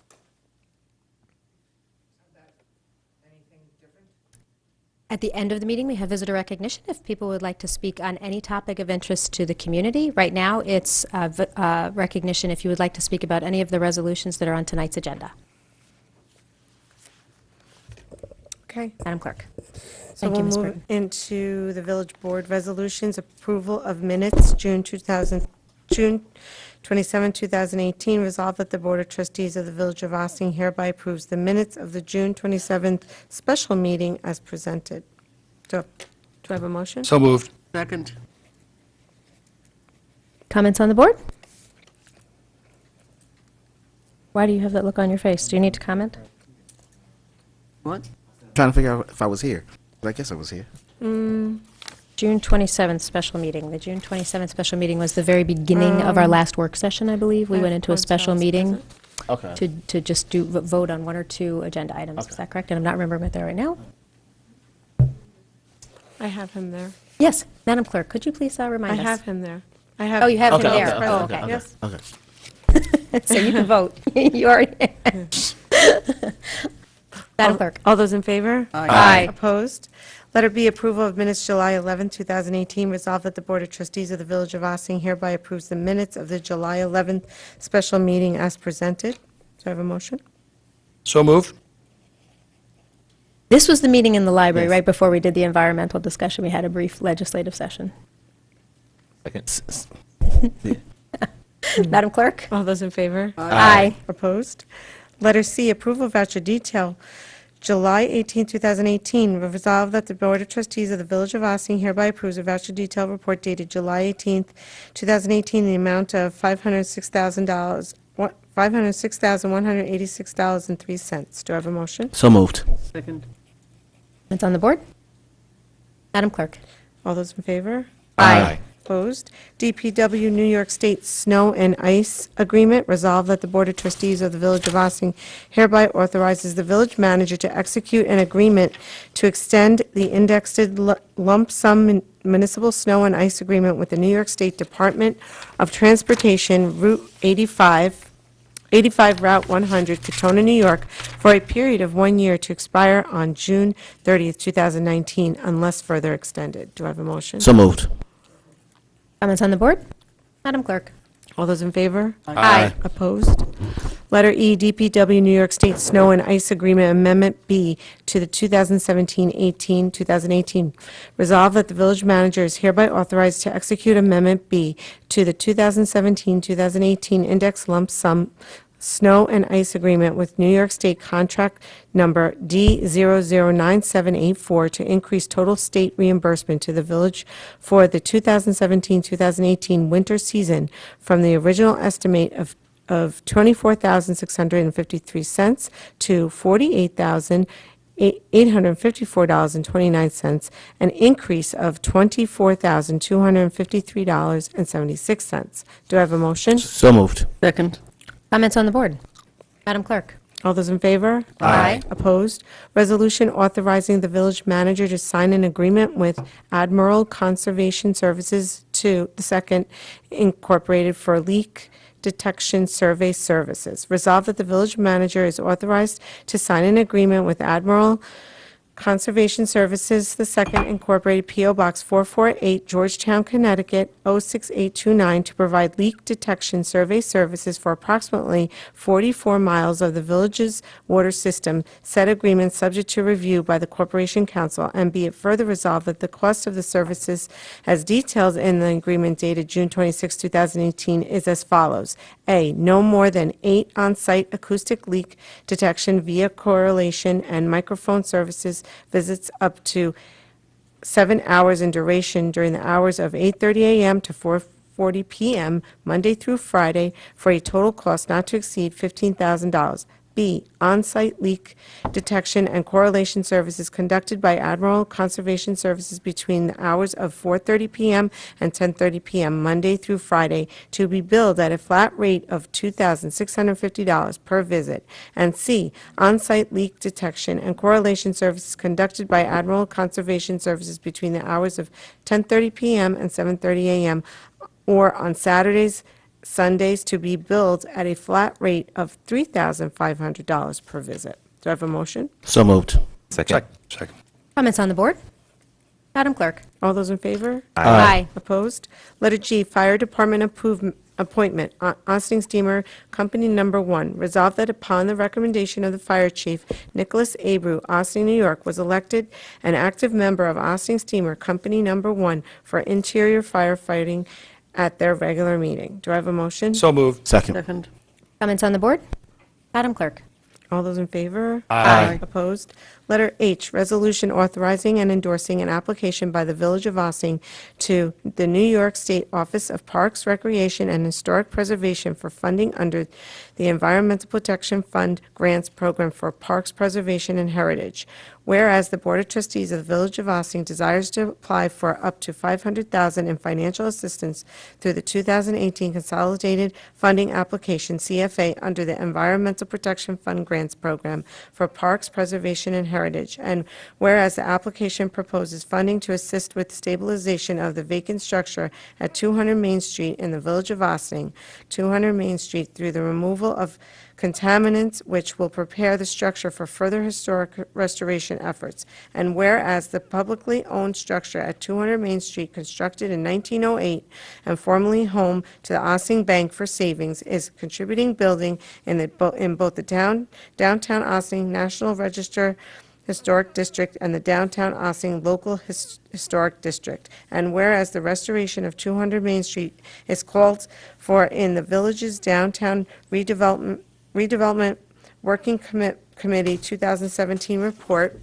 and whereas the restoration of historic structures, including those located in its downtown district, is highlighted as a goal in the village's 2009 comprehensive plan. And whereas the proposed project has the support of community members, and whereas 200 Main Street is located in a New York State Urban Heritage District, and whereas 200 Main Street is located as an impoverished area as defined by New York State Office in Parks, Recreation, and Historic Preservation, and whereas the proposed funding will contribute to ongoing historic preservation efforts, and whereas the Village of Ossining will be responsible for the required funding match as determined by the New York State Office of Parks, Recreation, and Historic Preservation, and whereas the grant application recommends that the applicant obtain the approval and endorsement of the governing body of the municipality in which the project will be located. Now therefore be it resolved that the Board of Trustees of the Village of Ossining approves and endorses the application to the 2018 Environmental Protection Fund Grants Program for Parks, Preservation, and Heritage prepared and submitted by the village manager. Do I have a motion? So moved. Second. Comments on the board? Yes, so I just wanted to thank the village manager, Debbie McDonald. This has been something that I've been advocating for us to really address as far as taking care of our building, regardless of the potential investors or developers.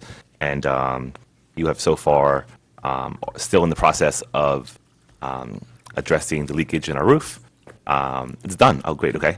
And now we're actually applying for a grant that I hope we really get. But this is more progress that has been made on this building that we chose to neglect. And it's a good way as we try to restore the public's trust when it comes to us following code in our own buildings. This is a great first step for us to keep going forward. So thank you. Yes. I was just going to say, I'm glad this is finally getting done. Kind of felt like I think I can recall, particularly one particular developer who came all the way from Texas, who was looking to apply for money for, the National Historic Preservation. So I'm glad that now we see that we might be eligible. I did have a question. It says whereas located in an impoverished area. What are their guidelines for that? I'm familiar, like in HUD, they use census tracts. What does it mean to be an impoverished area according to the New York State Office of Parks? That's a really great question. They have certain guidelines based on income levels of a community, and it is tied a little bit to what you would normally know as the HUD guidelines.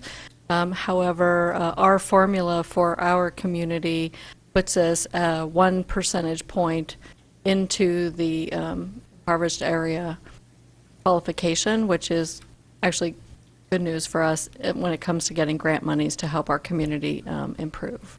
Okay. Thank you. Great. Other comments? Madam Clerk? All those in favor? Aye. Opposed?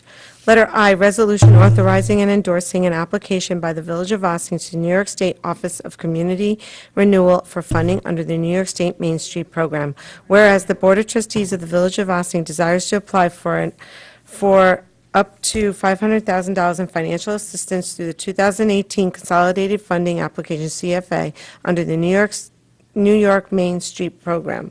And whereas the application proposes funding to assist property owners to complete building renovations to Main Street buildings on Croton Avenue between State Route 9 and Pleasantville Road, and whereas Croton Avenue between State Route 9 and Pleasantville Road in an eligible target area as defined by New York State Office of Community Renewals.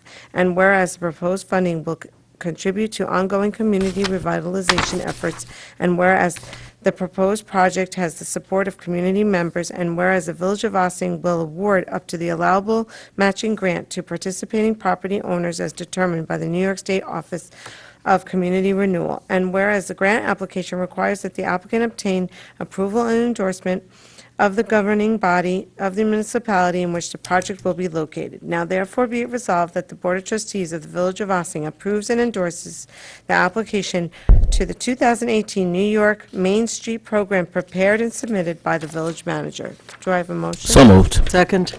Comments on the board? Yes, so this is another area that at least the past 2 years I've been hearing as downtown has continued to flourish and be developed. I always hear, what about Croton Avenue? What about, Upper Croton Avenue? What about, we live there too. We have businesses there too. So I definitely want to give kudos to the merchants and the Chamber of Commerce who started the Uptown Initiative that kind of shed light to all the concerns and quality of life issues that are underway and still ongoing, but a work in progress. So this is also this is a great first step to address that part of the community and hopefully continue to tie in our upper business district and our lower business district. And Debbie, I just want to thank you for your efforts, along with the work that you do with the building department, to push out this application. These are some of the things that people like to see in our community. Anytime that we can, offer people grant money from the state, there's a little bit of match. I mean, that this makes everything look better, sound better, feel better. So thank you for doing your research and being more attentive to our CFA applications, and definitely thank you to your staff. And can you, I think the last time we talked about this, there were 4 properties that had come forward to potentially take advantage of this. Is that where we stand now? We did learn one of the applicants is not qualified because of their ownership structure. So we were a little disappointed in that. We also found out that one of the applicants only had apartments. This is really for mixed use. So we're looking for buildings that have both commercial spaces and residential spaces. So, we've learned a lot. I will give a lot of kudos to Max Mahalik, who is our intern for the summer. He has done an enormous amount of research on this and has really proven to be a very valuable asset to us in writing these grants.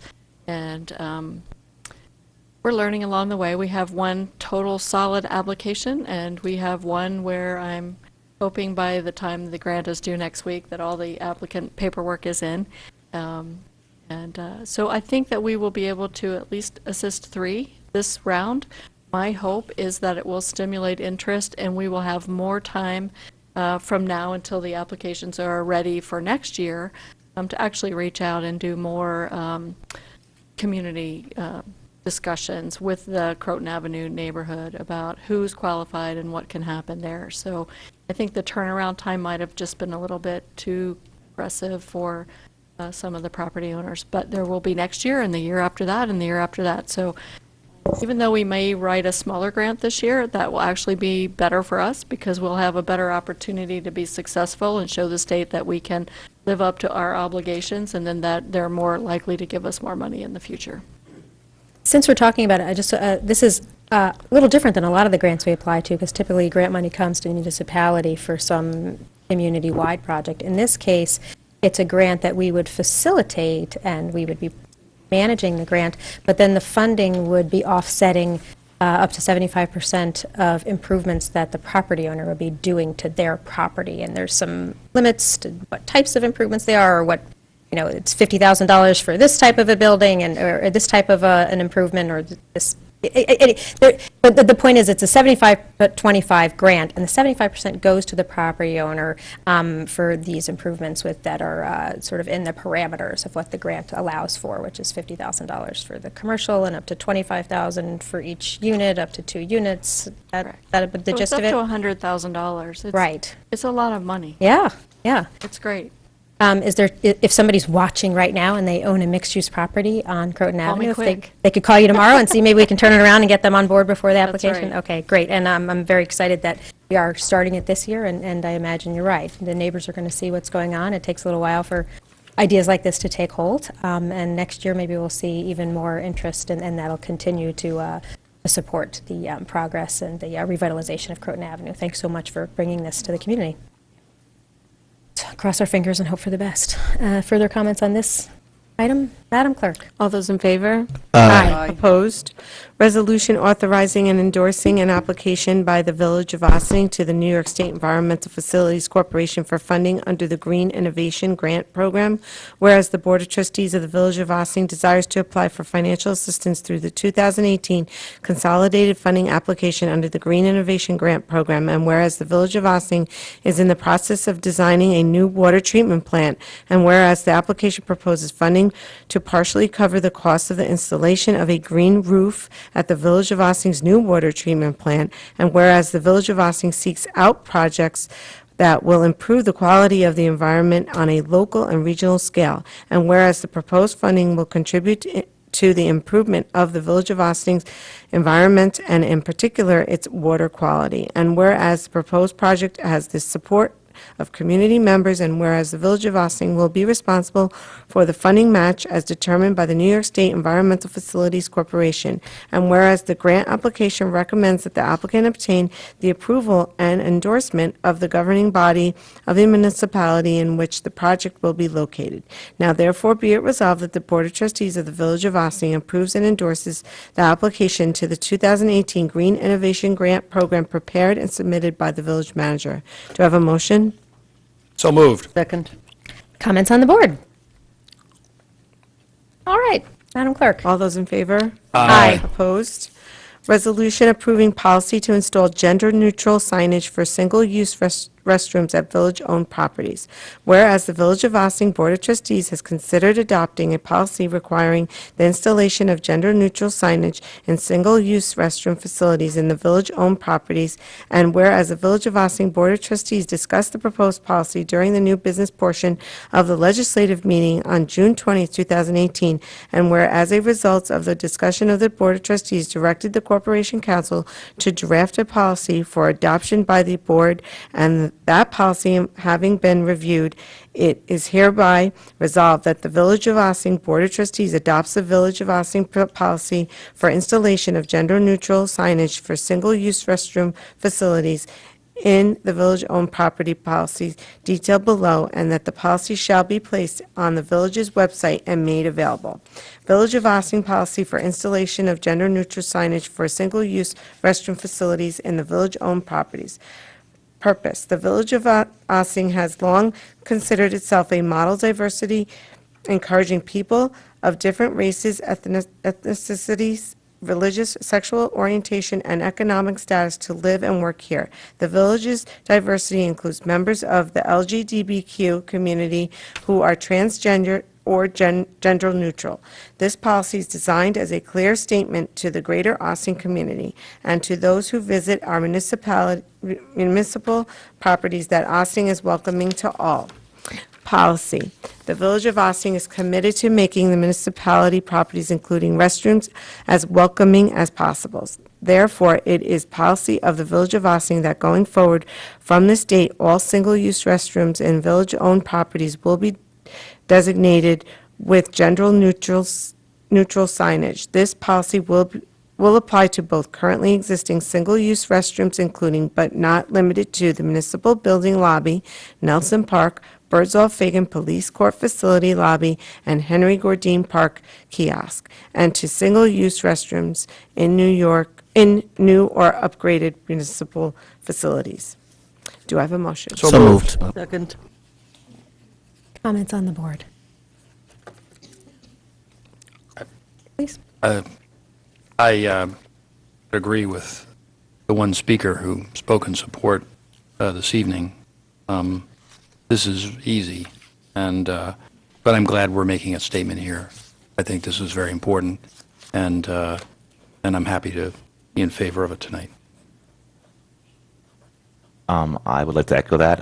As we continue our quest to make sure that Ossining is a place for all, it's great that we could do a policy that is so simple to do and a common sense approach, because Ossining is a place for all. I did just want to add, and I may be wrong, but that it's best to write LGBTQ plus. I'm not sure if that's the correct terminology, but I was corrected earlier. It's fine. There's other letters that I and A are sometimes added. If the plus is sends an even broader message, I think we can have the motion as amended. Plus after that. If I'm correct. Yeah, I certainly would not object to that. All right. And I did get some calls. This particular policy at this particular time is solely for single-use restrooms. Yes. So I just wanted to point that out. But I'm glad we're doing this as a board. Thank you, Mayor Garrity, for introducing it. Yeah, I'll just echo my colleagues' sentiments.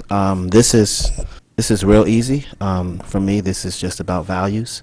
There's no worse feeling than feeling othered.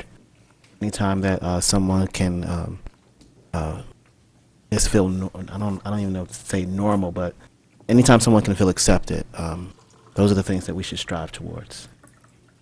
So this is just real common sense stuff. This is values, where my values are. So this is easy. Thank you, Mayor Garrity. I'll leave you out if you want to say something, Trustee I know, Lennon. now I feel like I have to say something, but I talk too much as it is, so it's great. Thank you for making the point as well. Well, I'm really, really pleased to hear everybody so enthusiastically supporting. This is a very simple policy, and it's a very strong statement that Ossining is an inclusive community. We are welcoming to everyone. We want everyone to know that when they come into our buildings. And it will actually not change the experience for most of us. We'll get used to seeing the new symbol that is not a man and a woman. It's typically it's a triangle inside of a circle. You're going to start to see it around more. It's become standard in the state of California. It's not so common around here yet, but okay, we like to force people to recognize new things and be a little more progressive when it comes to being welcoming to everyone in our community. And while some things are very complex, like housing, so many components, talk about so many different pathways, so many different challenges to try and be successful. And as we've talked about, the many laws that we're trying to move forward, some take weeks, some take months. This was a very simple policy. And it occurred to me, hear me talking so often about please come to an Ossining documentary and discussion series. It was our June screening. And it was Pride Month, so we had a screening, and our panel was all transgender and gender-neutral panelists. And gender-neutral bathrooms came up as a topic of discussion. In fact, it was acknowledged that the Ossining High School next year is going to have gender-neutral bathroom. And I didn't say anything at the program, but it got me thinking that maybe there was some simple thing that the village could do to send a strong statement to folks in our community and anyone who comes to Ossining that they're welcome here. And wow, we haven't even had our next screening yet, and we are voting on a policy to make that happen. So I'm pretty excited and very, very pleased with all of the support that we've gotten from everyone on the board, everyone in village government, and the community at large. The responses we've gotten have been, aside from some, nastiness on social media, which is par for the course, typically when we hear from people in our own community, it's been really very positive. Or if there have been questions, it's been easy to clear up. This is a single-use bathroom. We're not actually building new facilities, we're just changing the signs to make a clear statement. I'm grateful for the support of everyone to move this forward so quickly. Madam Clerk. All those in favor? Aye. Opposed? Continuing business of the board, local law number 3, a local law amending Chapter 62, Affordable Housing of the Village of Ossining Code. Okay, I did want to start with one question, just sort of a bookkeeping thing. We had to bring everyone up to speed, last Tuesday, July 10th, we had a joint board meeting. It was a Board of Trustees. We actually were tacking ourselves onto a previously scheduled, already scheduled, Zoning Board of Appeals meeting. It was the Zoning Board, the Planning Board, and the Village Board. And it was our first opportunity to all be in a room together and talk about this. Though we had sent messages back and forth, now we all got to sit in a room together and hear from each other. One bookkeeping item that I wanted to follow up on is Debbie and Stuart provided us with the facilitation of the meeting, and there was a PowerPoint that sort of guided our conversation, and we'd said that that would be up on the website. I'm not seeing it on the website. I'm just wondering if we could, oh, well, you weren't at the meeting, so maybe we didn't communicate that to you. But if we could, where is it? Yeah, I didn't see it on the agenda page. If you go to where the planning board meeting is, it's listed under there, because that's Planning what the board. All right. It was a zoning board meeting, but okay. Oh, I'll speak to Jamie Kane about it, and we'll take care of it. And actually, you know, someplace where it might be going forward, where it might be easier to, we could also link it to the, when you go through housing studies, and link it to that page somehow, either just the slideshow, but even more valuable would be if it's linked to that whole meeting, so people could That's see where the the video. meeting is housed, is on that, in that land use area, planning department, under there. Okay. Yeah, but I can put it in several places. That would be great. That would be great, because I looked in 2 places and didn't find it. I'll send you And a I link. probably spend more time on this website than most people. All right, thank you. Welcome. I do also want to mention that there were a couple errors in there, and those have been corrected. So what you'll find when you do find it on the on the website is the corrected version. A new and improved version That's since the 10th. Thank It you doesn't very say much. old law, it says current law. And Very good, excellent. Thank you. Yeah, that was. Alrighty. Okay, but new business of the board. No, we're definitely still discussing. So that was just a, hey, this is what we're about to talk about. This is what we're about to talk about. Somebody wants to go home. So, who would like to kick off on sort of recapping some of what your takeaways were, or what you heard during the meeting? Deputy Mayor Codman. I guess I want to start by reiterating my thanks to the Zoning and Planning Board members, the volunteers that do that hard work, and thank them for participating in the meeting last week. I found it very informative, and as I indicated, I find these types of meetings to be, I guess, more meaningful because we're all in the room. I find a lot of some of the documentation and other information, although very important, coming from the individuals themselves in a meeting, was most helpful for me to really get a sense of what people are thinking and the challenges that they have doing the work that they do. It's pretty clear to me that the current plan, even the 10%, doesn't work. Really, nobody's really taken advantage of it. So, and as such, the new law that we've proposed is actually less helpful, and actually doesn't really, it's just not helpful. I think it's pretty clear that 60% AMI is too high, that we really need to, if we are going to pass a policy like this, that we need to drive the AMI lower, even to 50 or 40%. Some of the testimony we heard this evening with regards to renters was certainly illustrative of that. And we need to create incentives that really work. If we're going to get developers and private property owners to invest in this kind of thing for new construction, we really have to create something that's going to really be an incentive. Some of the other things that I took away, I think probably one of the more disturbing things was some of the data that was presented by the village manager, and really having to do with the large percentage of rent-burdened individuals that live in our village. I mean, there are people that are paying north of 50 and 60% of their income just to live in an apartment. And that is most troubling to me. And I'm hoping this policy with other considerations and other things, there's no silver bullet here, but I think we need to rework this policy to make it so that there's a real incentive for new construction. I don't want a situation in which people who need affordable housing are not going to be part of new development that takes place in the village.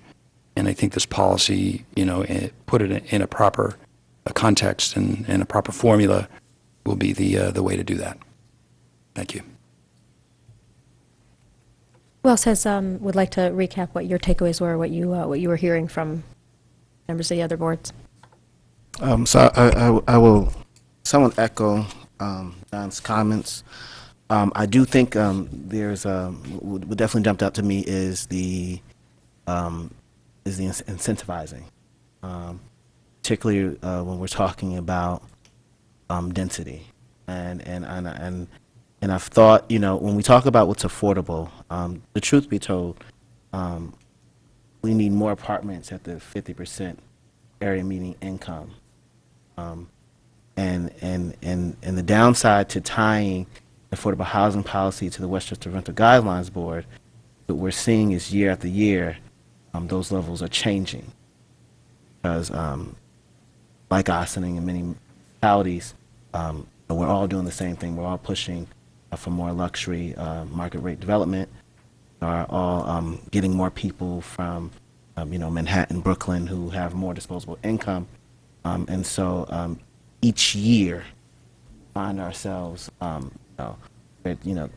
today it's 1687, next year it'll be 1785, and next year it'll be something. So I do feel that it's definitely necessary to address the lower AMI, but I also believe that I would rather see the policy truly incentivize the 50% AMI, but like a mix between the 60 and the 50. I think the 60 has to be there, and so I definitely echo those comments. And for me, and also when it comes to incentivizing, to me it looks like bonus density. That's the way to incentivize. Also, looking at some of the earlier provisions of local law, 2018, Stewart had given us a provision from Carytown, and the board there has a provision to remove bulk requirements, purposes, affordable housing. Max has done some research, make sure that such requirement would be in line with our comprehensive plan. So I would like to further discuss that next week to see how that could actually fit into our policy. Because essentially, I want a policy to say, like, hey, you know what? If you want to go beyond the 20% that we're asking for, and you want the ability to do micro one-bedroom apartments, right? I want the policy to be flexible for that. Micro two-bedroom and three-bedroom apartments, no, that's not really conducive for families. But a micro one-bedroom, we should be flexible for that. you know, and also thinking about, where the projects are being built, and what's left. I will say that I do understand that we have great leverage with our village-owned properties, and the truth is we've always had leverage with our village-owned properties. As far as that being a part of the conversation, absolutely. But I will say, as far as using village-owned properties, that is only as good as the people who actually sit. I want to repeat that, because if you do not have a political will of a board to use village-owned property, then that solution is, they're only as good as being reelected. So those are just a few. I have more to say as chair.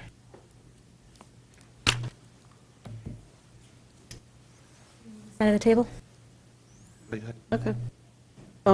So I'm going to use some of the words that I heard that night, and first of all, I think everybody should go look at that meeting. One of the people speaking there has been in government, lived here a long time, and said it was one of the best public meetings she has ever been a part of. And I agree. I think it was one of the most honest and open public meetings. I thought. I think John had pointed out some key issues. I don't want to repeat it, but there are some things that came out for me, that we need to go back to the comprehensive plan and not create laws and policies as they come around, but actually look back at the comprehensive plan and redo it. It's a theme that came up over and over again. Another theme for me that came up over again by these boards is, and again, most of these boards and the Board of Trustees do not get together in one room very often. In my time, I don't remember the last time that that's actually happened.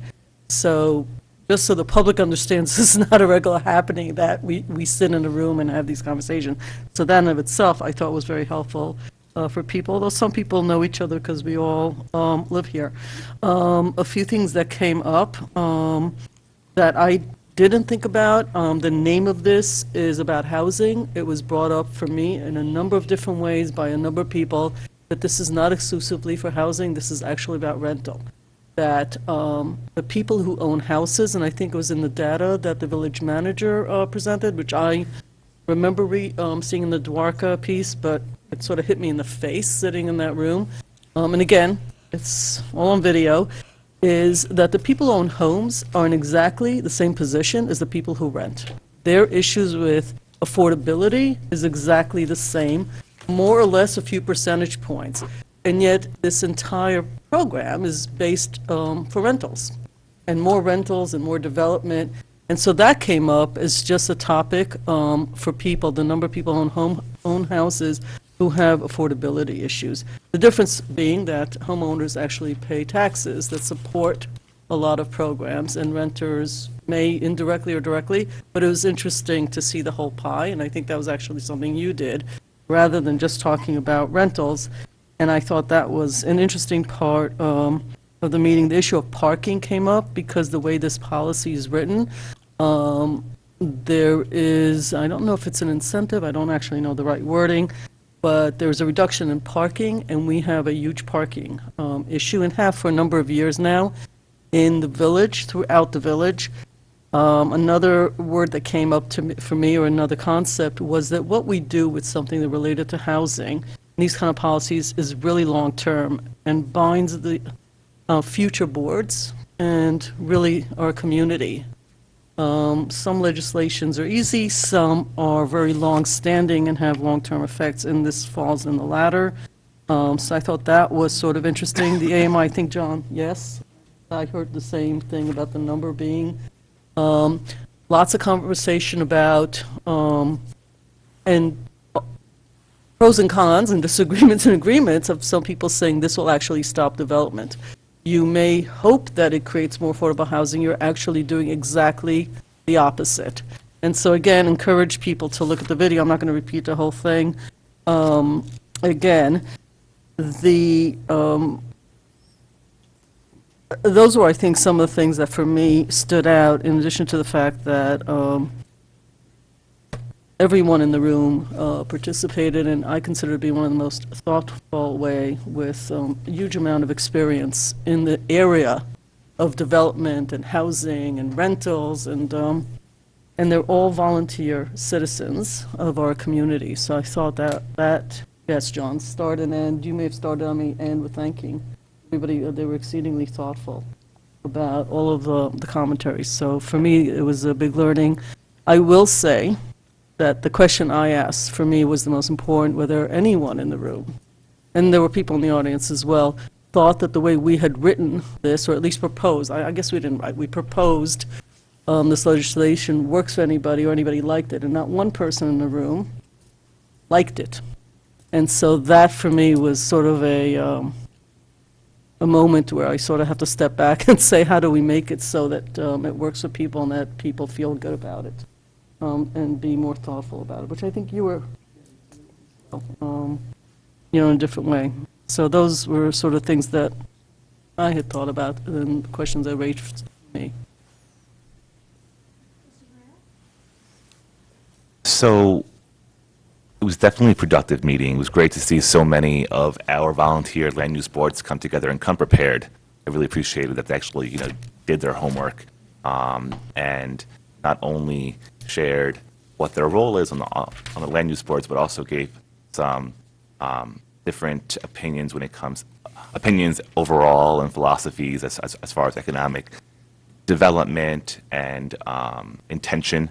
One thing that I said at the conclusion of that meeting was that the original feedback that we got through Stuart when he spoke to them was they questioned the need for an increase in the percentage of set-asides for affordable housing, and then that completely changed at this meeting. So I don't know what happened in that whole phase, but it was great that we now are all on the same page officially, every land use board, village board, that we agree that we need an increase and a new affordable housing law when it comes to future development and set-asides.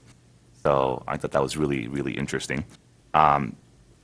Another thing that I think most of my colleagues kind of touched on already was having incentives that are real incentives. And average medium income here does matter. That's the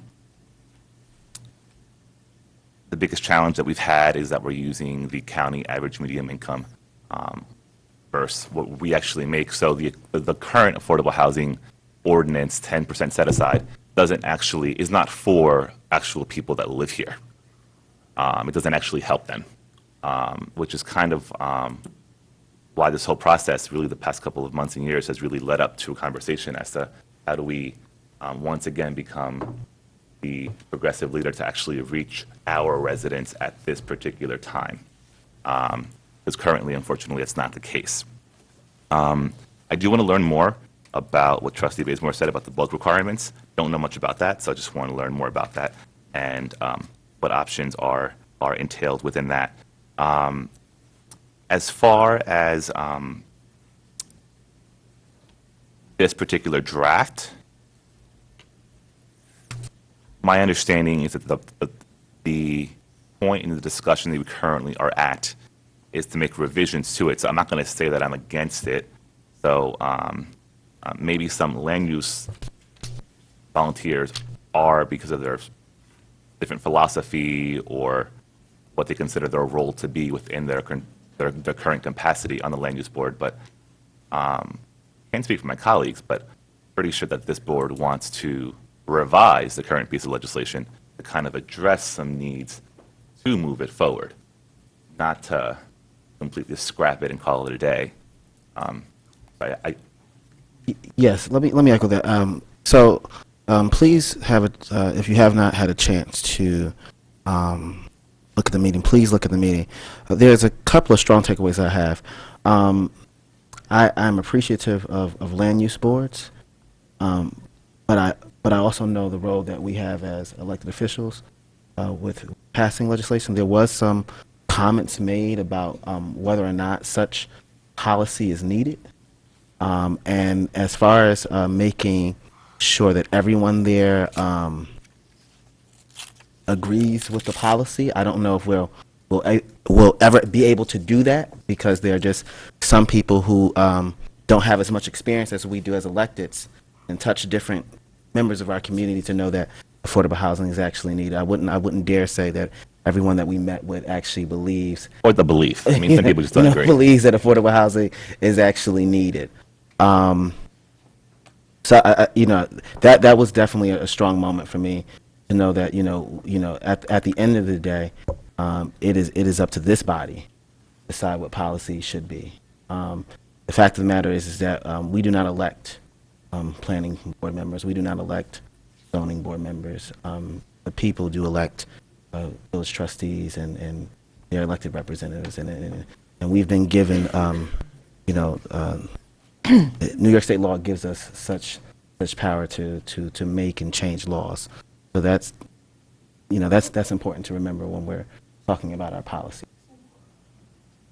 My last point was just, this is more of a concern overall that I saw while I took a break during my week in Albany, my first, when I came back to the first ETPA hearing. The culture that's been created in the village about renters versus homeowners and homeowners versus renters. And this notion that renters are not taxpayers, which is not correct, regardless of who or how that is said.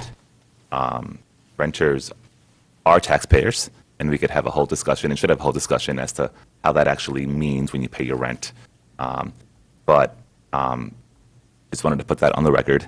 And I have been told to my face through email, which is totally fine. We all share our own opinions and our philosophies, and that's what actually makes our government work. And we compromise, and and this is where we differ, at least me and my seat personally, and through an elected role, that, hey, Omar, if people can't afford to live here anymore, then they should go, right? So though that's an opinion that people can have, but as Trustee Bazemore said, people will have their opinions and philosophies and belief systems that I have no right or authority to change, but I don't think we'll ever, unfortunately, not just with housing, but when it comes to equitable policies, ever have a consensus of everyone. That's all. Thank you. Everybody had a chance to express their feelings about that last week's meeting and what your takeaways were? One last comment. At the last slide, we had best case scenario, worst case scenario, and one was like, the rent will go up and nothing gets built. In either case scenario, the rent is going to go up. When it comes to luxury development, and particularly where you build your apartments, property values typically rise around the general area. And if you are a homeowner who can afford your taxes to go up because the value of your home goes up, then that's definitely a plus for you. But either way, the rent is going to go up. I just wanted to, just make that clarification. Rent's going to go up either way. The value of your homes. My uncle bought his house in 1975. The value of his home is worth 10 times what he actually bought it for, and he didn't really have to do anything. That's just the way of real estate. So I just wanted to, make that clarification with respect to the presentation.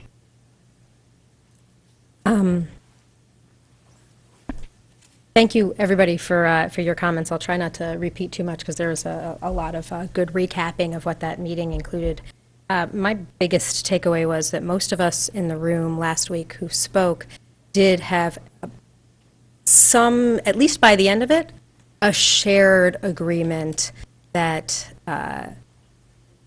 having more affordable housing in our community was the right direction to go in, that there was a demonstrable need for that. And I think one of those early slides that showed that most people in Ossining are rent burdened or are housing expense burdened, whether it's homeowners or renters, as was pointed out. And the question then became, with the proposed Local Law 3, how do we make it as successful as possible in achieving our goal to preserve the socioeconomic diversity of our community? And the things that were most often mentioned were how the comprehensive plan can support its success. And one of the reasons we reached out to the land use boards was because when Trustee Bazemore is referring to the bulk requirements, that's one of the inherent challenges that exists in the current way that our comprehensive plan and therefore our zoning regulations are currently, because if we were to pass this law right now, there would be some areas where, in order to comply with affordable housing policy, you may require a trip to the Zoning Board of Appeals to get a variance. And so figuring out how to reconcile that so that developers can move through the process in an efficient manner, and having the comprehensive plan support our affordable housing goals is one of the challenges that was raised to us by these land use boards, who would be part of that process. One of the things that the land use boards didn't focus on as much, but the village manager has spoken about, and it was identified in the housing needs assessment, as well as one of our strategic goals for this year is economic development policy and strategies, which would include economic incentives so that we don't see that worst case scenario where nobody does any development because it's just not financially viable. If we have a very strong, clear economic development policy and are able to support developers coming in and so that they can afford to build and incorporate a greater number of affordable units at a lower area median income, that's going to be a necessary step in the success of our affordable housing policy. And also, one of the calls in the housing needs assessment that's related to this is expanding our relationship with more developers who specialize in affordable housing. There's some really good ones in the area. One of the great things about having as many conversations about housing as we have and being one of the few communities who has done our own housing needs assessment is, and we've done some outreach to stakeholders and investors and financial entities through the charrettes that we partnered with IFCA to do, is we've really put our name on the map to the affordable housing development world and financial services world. Say we very much want to work with developers to have really good quality mixed income housing here at Ossining. And beyond whatever is included in the Local Law 3, the affordable housing update, one of the big takeaways that was clear was that when you look at what properties are still available for development, where there's a substantial amount of land available for development, a large portion of that is village-owned. And so when the village is in a position to work directly with developers, that gives us much greater opportunities to be more progressive, to bring down the level of area median income requirements for some of the units, to have much more of a mix from that 30% to 130% area median income that we hear about, and I've yet to see actually happen in our community. And I'm very, very excited that so many people on the board and in our conversations more frequently we're starting to talk in that manner. The one thing, just two other things I want to mention. I will say home values do go up. I owned a tiny little house that I bought in 2001. I sold it in 2006, and that was in Queens, and that's what allowed me to move up to Ossining. My house doubled in value in 5 years. 2006, I bought my house here.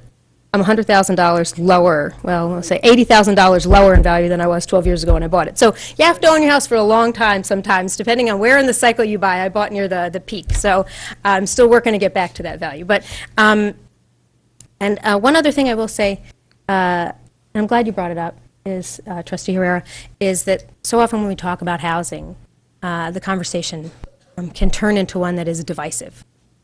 And that is a really unfortunate direction for it to go in. And I think it's really valuable to have diversity on the village board of people who own homes and people who are tenants. That's reflective of who our community is. And it's very important for all of our life experiences to be part of this conversation. And I'm very glad that that is the case. And so, next week, we will have this item on our agenda in a work session. So really, we've debriefed here, I feel, publicly for everyone to, if you didn't watch last week's meeting, and I think for all of us to hear what each other's takeaways were, because we mostly were listening to the land use boards last week. And I think we've set the stage very well for next week's session, where we're going to now take all of what we heard and take another look at the local law 3 and see what we might want to do steps. Trustee Levin, Yeah, yes. I just want to add something. I only had one person ask me this, so I don't know if it's a big issue. So we talk about public hearings, and, you know, last week we had the boards. The open time is for, you do not have to be here.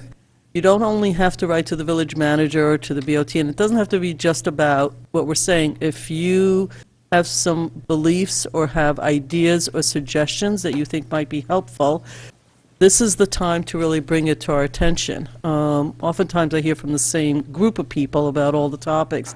You know, it would be a joy for me to actually hear from various people in the community if they have ideas, suggestions, something that we should be looking at that maybe we aren't, or just thoughts about housing in general. That's what, if I'm not mistaken, this is the whole idea of keeping this open, is that you don't really have to be here physically.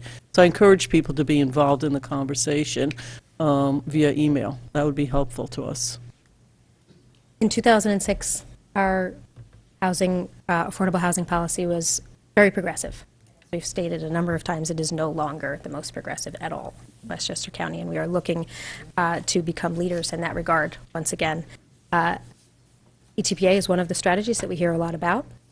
I believe it doesn't go far enough, but a lot of the people who spoke tonight echo comments that we've heard, and in order to help with the affordability of housing in our community broadly, one strategy is to incentivize more affordable units in new developments. That is only one small strategy. We have to look much bigger than that. And there are items that we have spoken about in the past, and there are some things that have moved forward, like the Landlord-Tenant Relations Council, which we should circle back to and remind people about.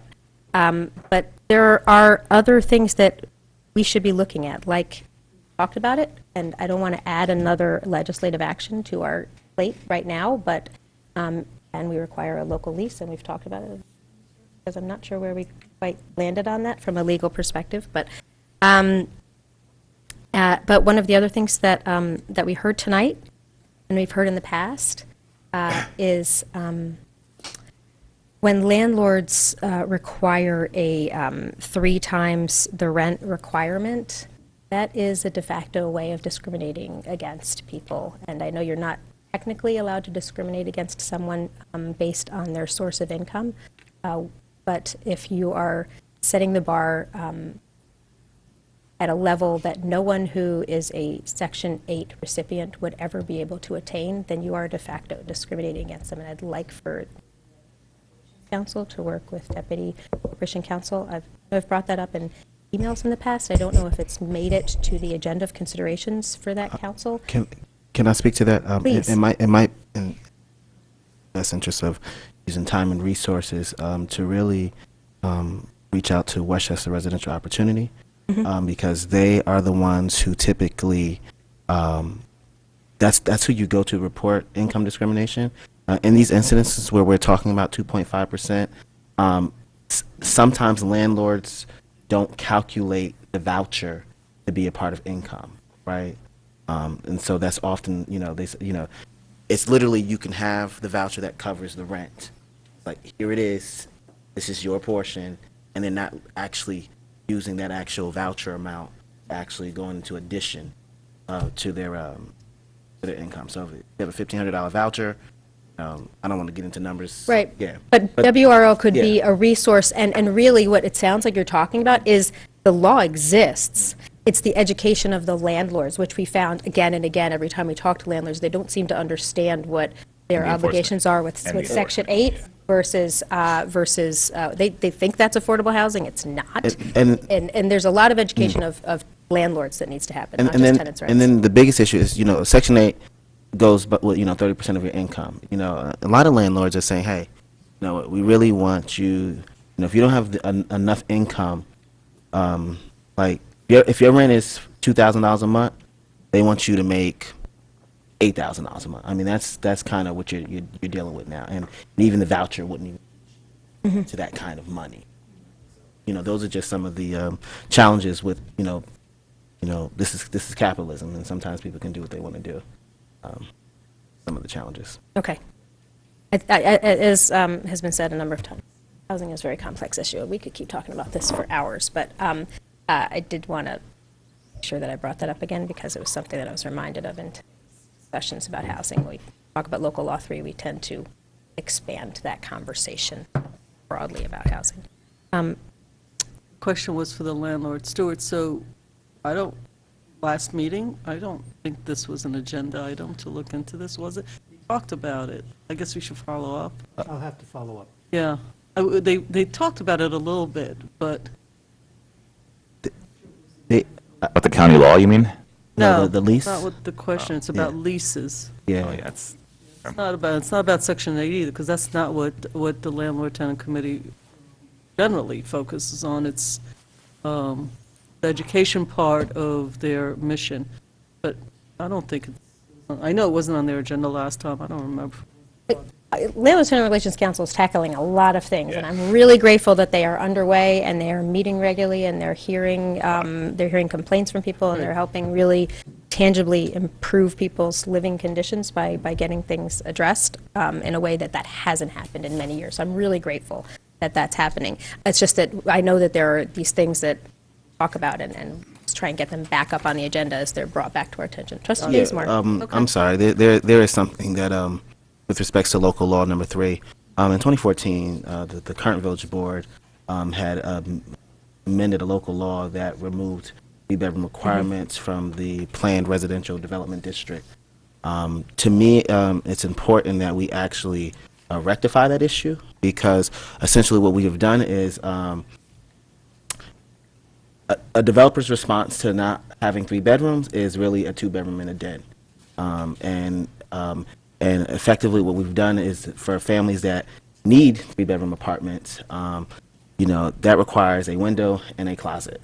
And if you have a federal subsidy, then that 2-bedroom and a den not work for your subsidy. As well as just the overall picture of housing in general is we don't want to become a community where we say, hey, if you need a 3-bedroom apartment, you need to own a home. 4-bedroom apartments, right? Those are very small here in the village now. So that's something I want to see if we can incentivize in our affordable housing policy. And I don't know if this law can undo that law in 2014, if there can be an amendment.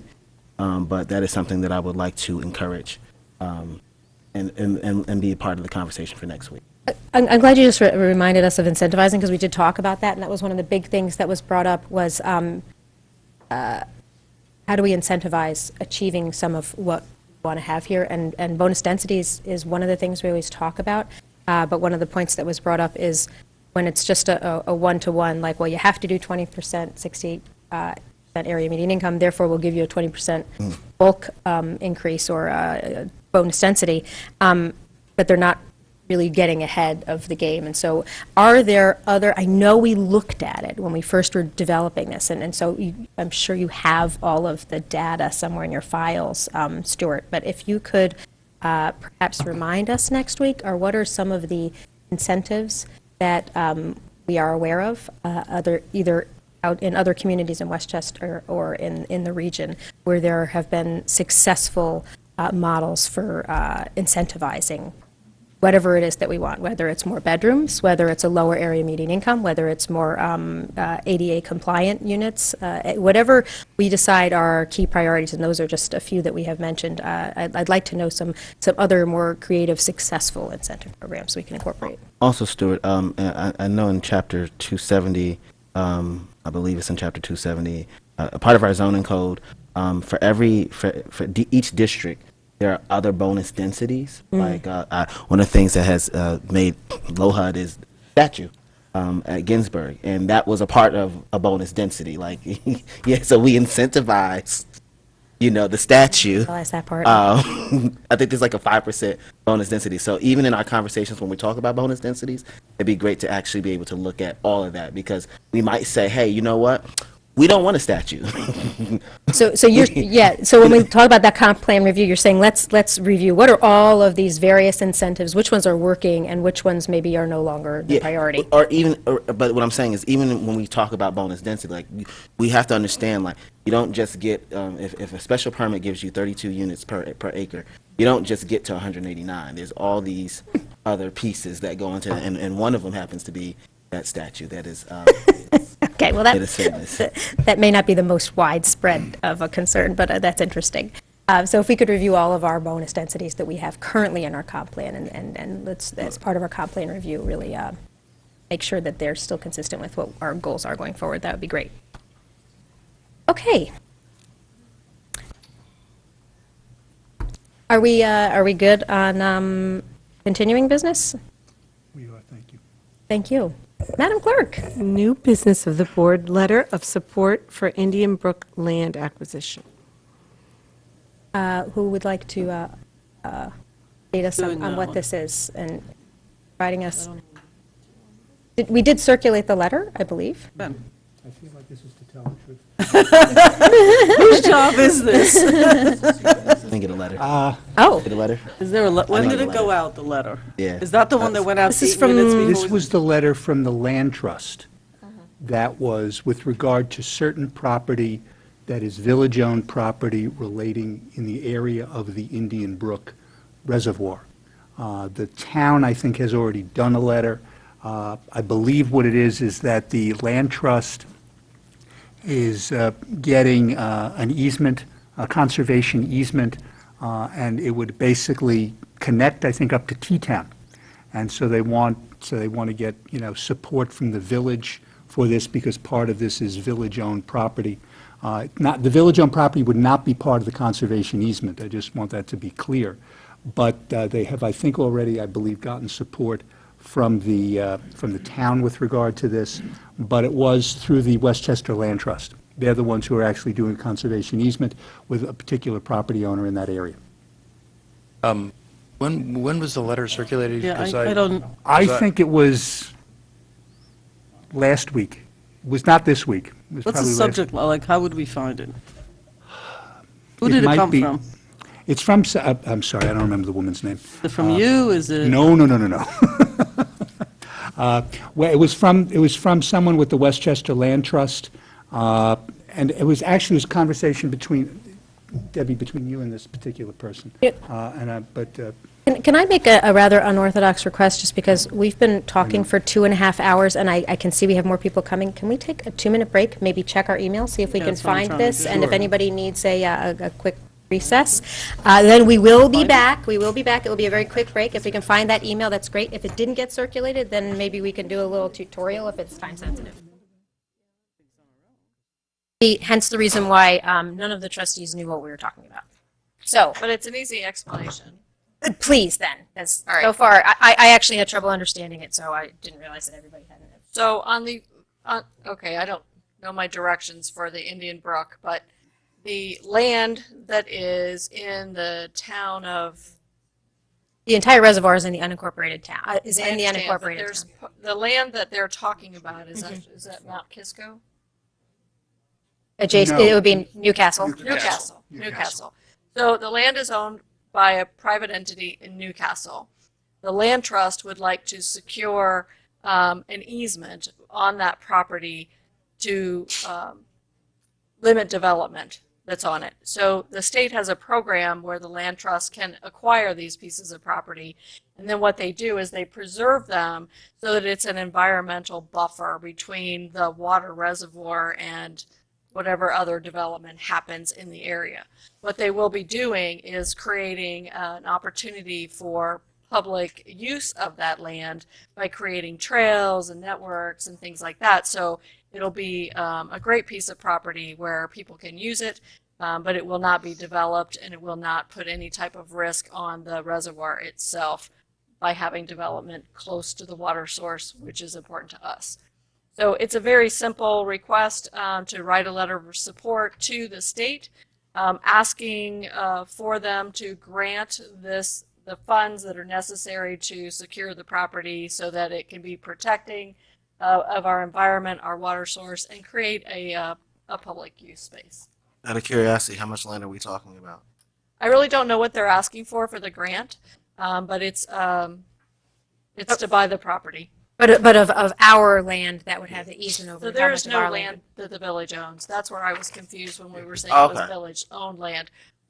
We own the reservoir, but we don't own that property that is going to be allocated to the easement. Oh, okay.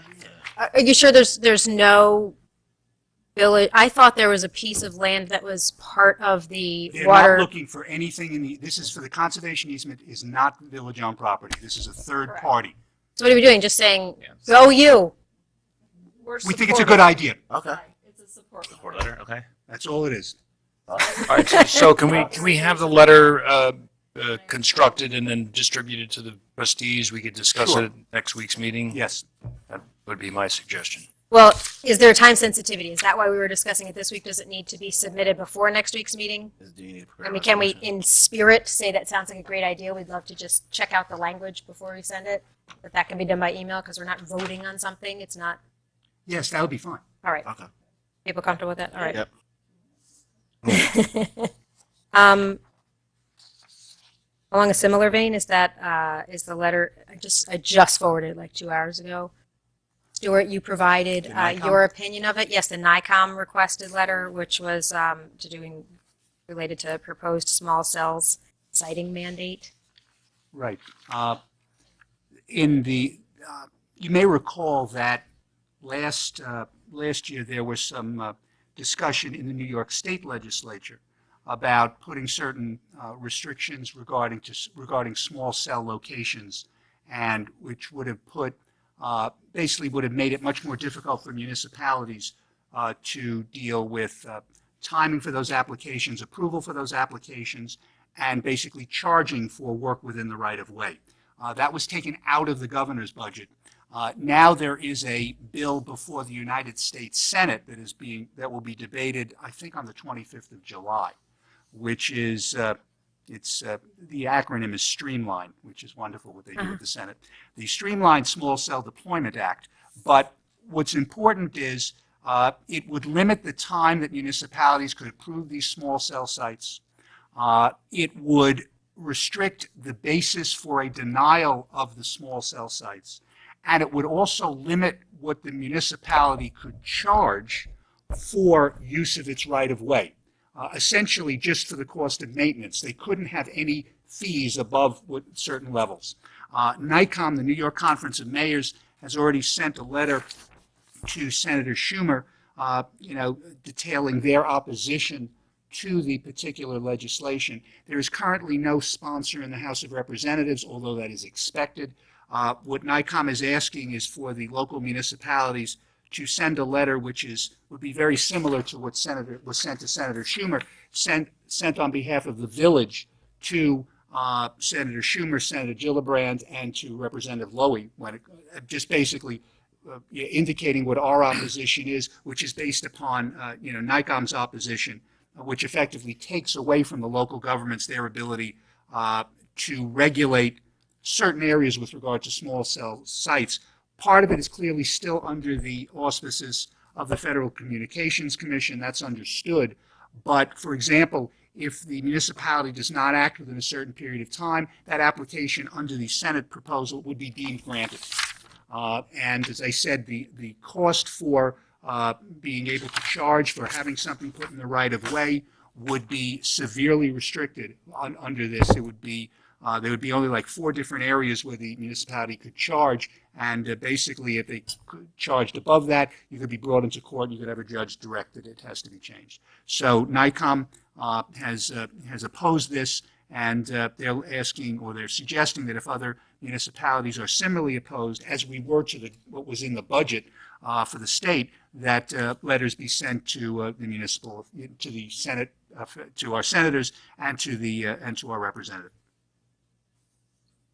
So this is, again, we're not taking action, we're not doing anything to, this is just us taking a position and making a plea to our federal representatives to please allow us to continue to negotiate our own terms with. And since this bill is on for a debate in the committee in the Senate on the 25th, NICOM has asked if there are letters to go out, that they go out before that date. So as I said, I would use the letter to Senator Schumer from NICOM as a template, and then just prepare it on behalf of the board. Questions and comments? Fine with it. Trying to limit our fees, so. Well, they're trying to take home rule away is what they're trying to do. They're trying to tell us it's about home rule. This is about, taking care of our own stuff right here. And, these Republicans talk about, local control of things, and then they're all the telecommunications companies are going to make a fortune on this thing because they're going to ram everything through if you don't make objections in time. I'm in support of the letter of objection. Any further comments or questions, concerns? All right. I'll put it together. Thank you very much, sir. Okay. Visitor recognition. Is there anyone here who wishes to address the board? I believe there is.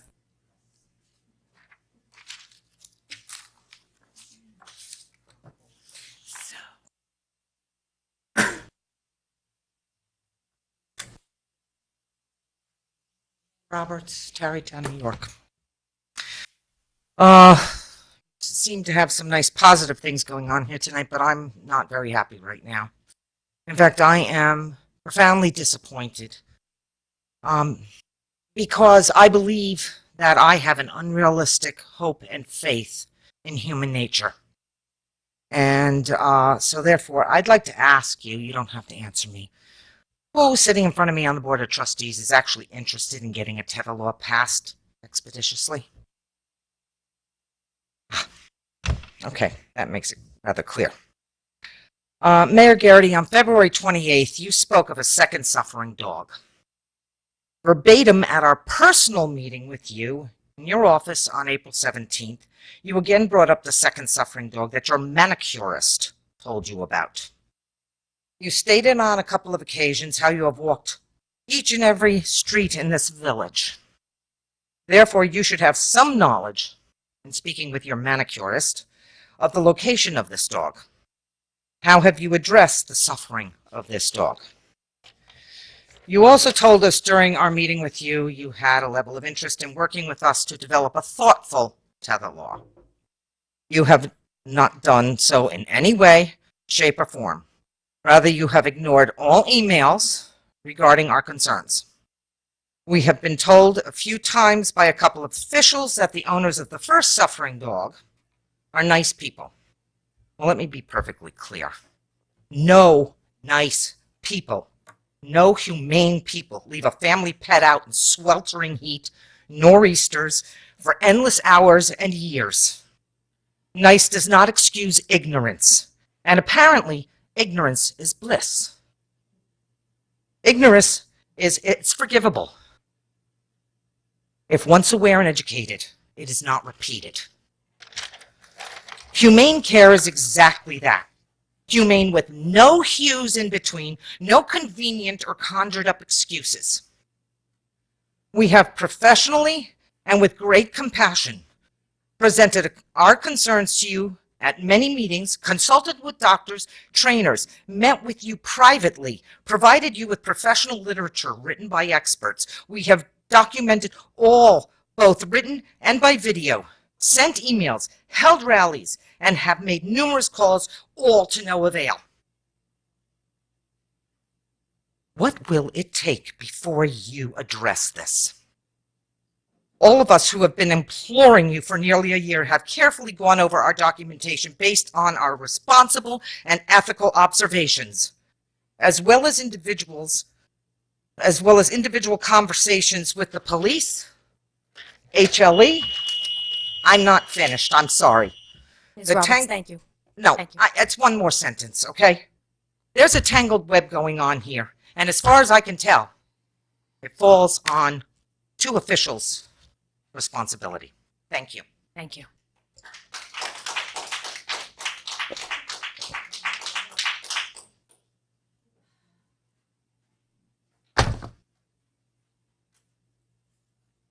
Good evening. Deborah Pangle, Cat Squad, Rescue Group, Briarcliff. You know, I'm going to say and preface this, I have so many notes and so many things I wanted to say because there's just so much going on here that is incomprehensible, dishonest, disgraceful in terms of the truth about what's going on with this tether law. What is going on with the second dog? What is going on with the comments from police officials about phone calls of just Deborah Pangle that were stated at a trustee meeting on the 28th by Chief Sylvester?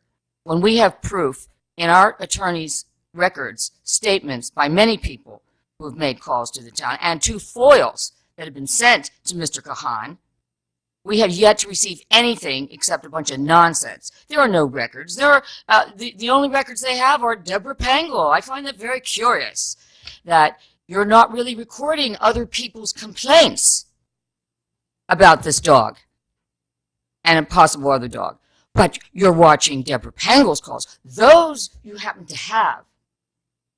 Very curious indeed. Where is the truth? Where is the honesty that is required to take care of something very important when you are responsible for a dog that has been out in this neighborhood in extreme weather for 6 years, never walked, never goes inside? We have been told by the officials here that the dog does go inside. I recently read a report by one of our supporters who contacted Chief Sylvester, and now he is blaming the dog. The dog bites. All of a sudden, the dog is the problem. There's a lot of spin going on here, and it is dishonest and it is disgraceful. And a lot of people are very interested now. We are being written about in the paper, if you haven't noticed. The news media is very concerned about animal cruelty that's going on all over this country. By the way, so Syracuse passed the tether law recently. Add that to a list. It's happening. It's something that's important. It's something that communities are asking for. They are pleading for. The neighbors in this community suffer every day walking by that house. And just because the officials in this community are telling me their truth does not in any way mean that it is honest and that it is the truth.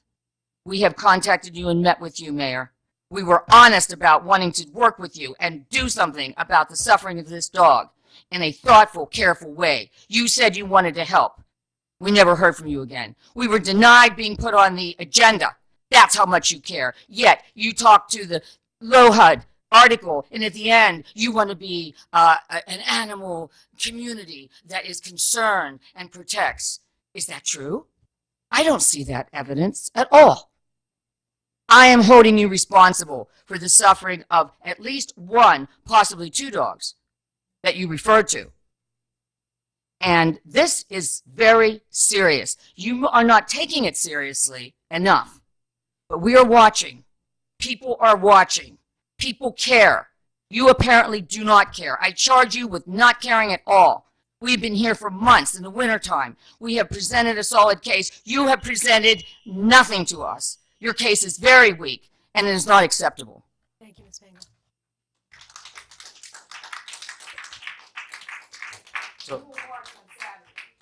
We will march on Saturday. Are there others who would like to speak tonight? Virginia Visal O'Leary, just to reiterate a lot of things. I just would like to ask any of you, have you ever seen a dog having a heat stroke or being frozen to death? Because I have. I worked at a vet's for almost 14 years. I've seen a lot of bad things. And not everybody should be a pet owner. A pet is not a possession. It is a living, breathing being. They are not a status symbol or something that you get to go with the decor of your house or maybe match the color of your hair. Neglect is a slippery slope that leads to abuse. Oh, that's enough water for him until we come home hours and hours later. Oh, it's all right if we can leave her food outside. There's flies around, and if it's cold, it's frozen. If it's hot, it spoils. She can duck underneath that little shed there in case of freezing cold, snow, hurricanes, scorching heat, and other dogs or coyotes that are in our area, especially in an unprotected yard with no fence. Tied to a tether, not being walked, not ever running free. Alone, day in, day out, for years. As we all know, it's 4 years. Not 4 years, but 4 years. How about this? We have a witness that saw one of the owners of a particular dog actually barring the dog from going in their house. It's obviously not her house, it's their house, where the family is inside, but the dog is not allowed to come inside. Neglected dogs need to be given to someone who will love them, take care of them, take care of all their needs, physical and emotional. So why, again, won't you all pass a strong tether law? Why won't the SPCA support a strong tether law? Cat Squad was told, and I'm reiterating, there was at least one dog other than another dog that we talk about in jeopardy. We were told that the tether law was in progress, I believe. We were told we could work together to help this particular dog have its suffering end and have it in a safe, loving home. Now, 1 year later, where are we? Where are we? But you know what? The truth will come out. And the truth isn't always pretty. But you know what? Lies are so much more uglier. And we're coming.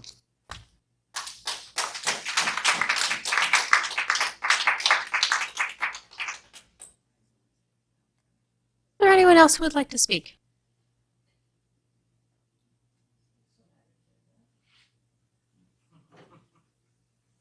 Corporation Counsel Kahan?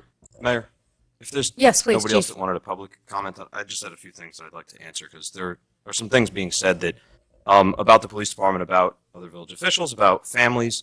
So I just want to go down a few things. I've taken the opportunity over the last 14 days to conduct inspections at a particular home here, which I believe is the one that's being referred to in all of the comments that we get. In 14 days, I've found the dog out one time. It was 7:32 in the morning. Temperature at that time was 61 degrees. There was a second event where the dog was outside. It was 88 degrees, but was running in the driveway playing with a family member. On the other 12 days that I've been to the house, they haven't been there. I've also been in contact by phone with the family on most of those days after I conducted inspections without having told them that what I was doing in an unmarked car. I let them know that I'd been keeping an eye on the dog just so that we could have factual information about what's going on. There was a comment that we're being dishonest and that information's not being delivered to people that have requested it. We've provided responses to FOIL requests in the form that they were requested with the information they got. We responded to follow-up questions on FOIL requests, and they've been delivered ahead of schedule. So I think it's unfair for anybody to come here and accuse anybody of lying if they're dissatisfied with the way that the police department keeps records. That's a conversation to be had. But as far as an accusation that we've denied anybody any information, that's outright false. We've sat here and we've talked about a dog. That was a word, that was the phrase used tonight. We've talked about 6 years, and we've talked about never walked. You know, I've had opposition to the tether law for the purpose that the people that are doing this have made very clear that this is aimed at a particular family, and I urge the board not to take any action when we're legislating to address an individual animal. It doesn't serve the entire community. We had an animal stabbed by a human being last week, and the dog advocates have been nowhere to be found on this issue. We have a family struggling to find a way to keep their animal safe, and the dog advocates are nowhere to be found on this issue. People want to be helpful to animals. We have lots of animals in our community that need love and affection. I can tell you that our police department has put a disproportionate amount of effort into ensuring that the dog that I believe they're referring to, because it hasn't been raised by name tonight, that animal has had a disproportionate amount of care and attention from this police department, to the point where I'm leaving my desk and doing lots of things that can benefit to the community to go check on a dog. And by all accounts, over the years that they've talked about, for the time that we've been aware of it, we've seen nothing that doesn't fall in line with every piece of guidance we've had from all of the professional organizations, and the only opposition we've had has been from the advocates that attend the meeting. The SPCA has been behind what we've done. They've said the dog is appropriately treated. The Humane Society has said the same, as has the organizations that care for huskies themselves. So I'll leave you with the statement that our department will continue to do everything we can to protect all of the animals, but that I believe that this is a misguided attempt to punish one family by a bunch of people that are unhappy with a specific situation. Thank you for that report. Does anybody else want to comment? Not all. Yes, please, Trustee Herrera. Yes, so I have been, so let me actually start here. So it's very important to me that if you write an email or any correspondence to the village or anyone who works at the village, it is responded to, and if it's not, please let me know. I have a hard time doing it myself as a trustee just because of volume and time and capacity. But sometimes you may get a response from me 4 days later, even sometimes a week later if I can't actually catch up. But I do want to make sure that you are being responded to, whether it's about a dog issue, whether it's about any other issue. As far as the tether law, I'm still a newbie in it. However, I did say to the advocates, because it's being explored at the county level now by quite a number of legislators, and it's a pretty hot topic throughout the state currently. I do want to learn about the proposal that was submitted. So I will be requesting that you come for a work session myself to kind of just learn more about how we can further discuss that policy, how it would impact our village, and all that goes into the procurement and policy and research of us developing a policy. I'm not going to touch on the personal one case and the dog that all the back and forth that's going on between that, but advocacy is part of the democratic process, and that's how a lot of policy and initiatives are formed. So I do thank you for continuing to reach out to us. I encourage other people to do the same. As far as the dog that was stabbed, I was reached out to by a couple of advocates. I didn't know much about the issue. I saw it on the news and SPCA, but just because it's not reported to myself or anyone on this board or an official does not mean that I can't speak for the way advocates want to advocate, nor give my standard as to what determines that.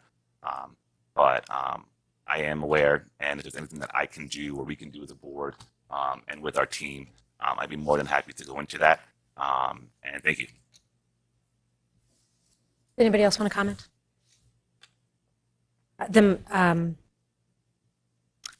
As we prepare next week's agenda, we already recognized that we were going to be asking Corporation Counsel Kahan for an update on where we are with a variety of pieces of legislation that have been discussed and need to be moved forward, and determine where we are with them and what the next steps would be. Please provide us with an update on where we are since our last discussion of that, and if you have something for us to respond to a draft legislation, that would be very helpful. Sure. Thank you. Any further comments? Right. So do I have a motion to adjourn into executive session for matters relating to personnel and real property and collective bargaining? All in favor? Aye. Thank you very much for joining us. We look forward to next week's work session, which will take place at 16 Croton Avenue, Village Hall. That'll be July 25th at 7:30. This meeting is adjourned to executive session. Thank you.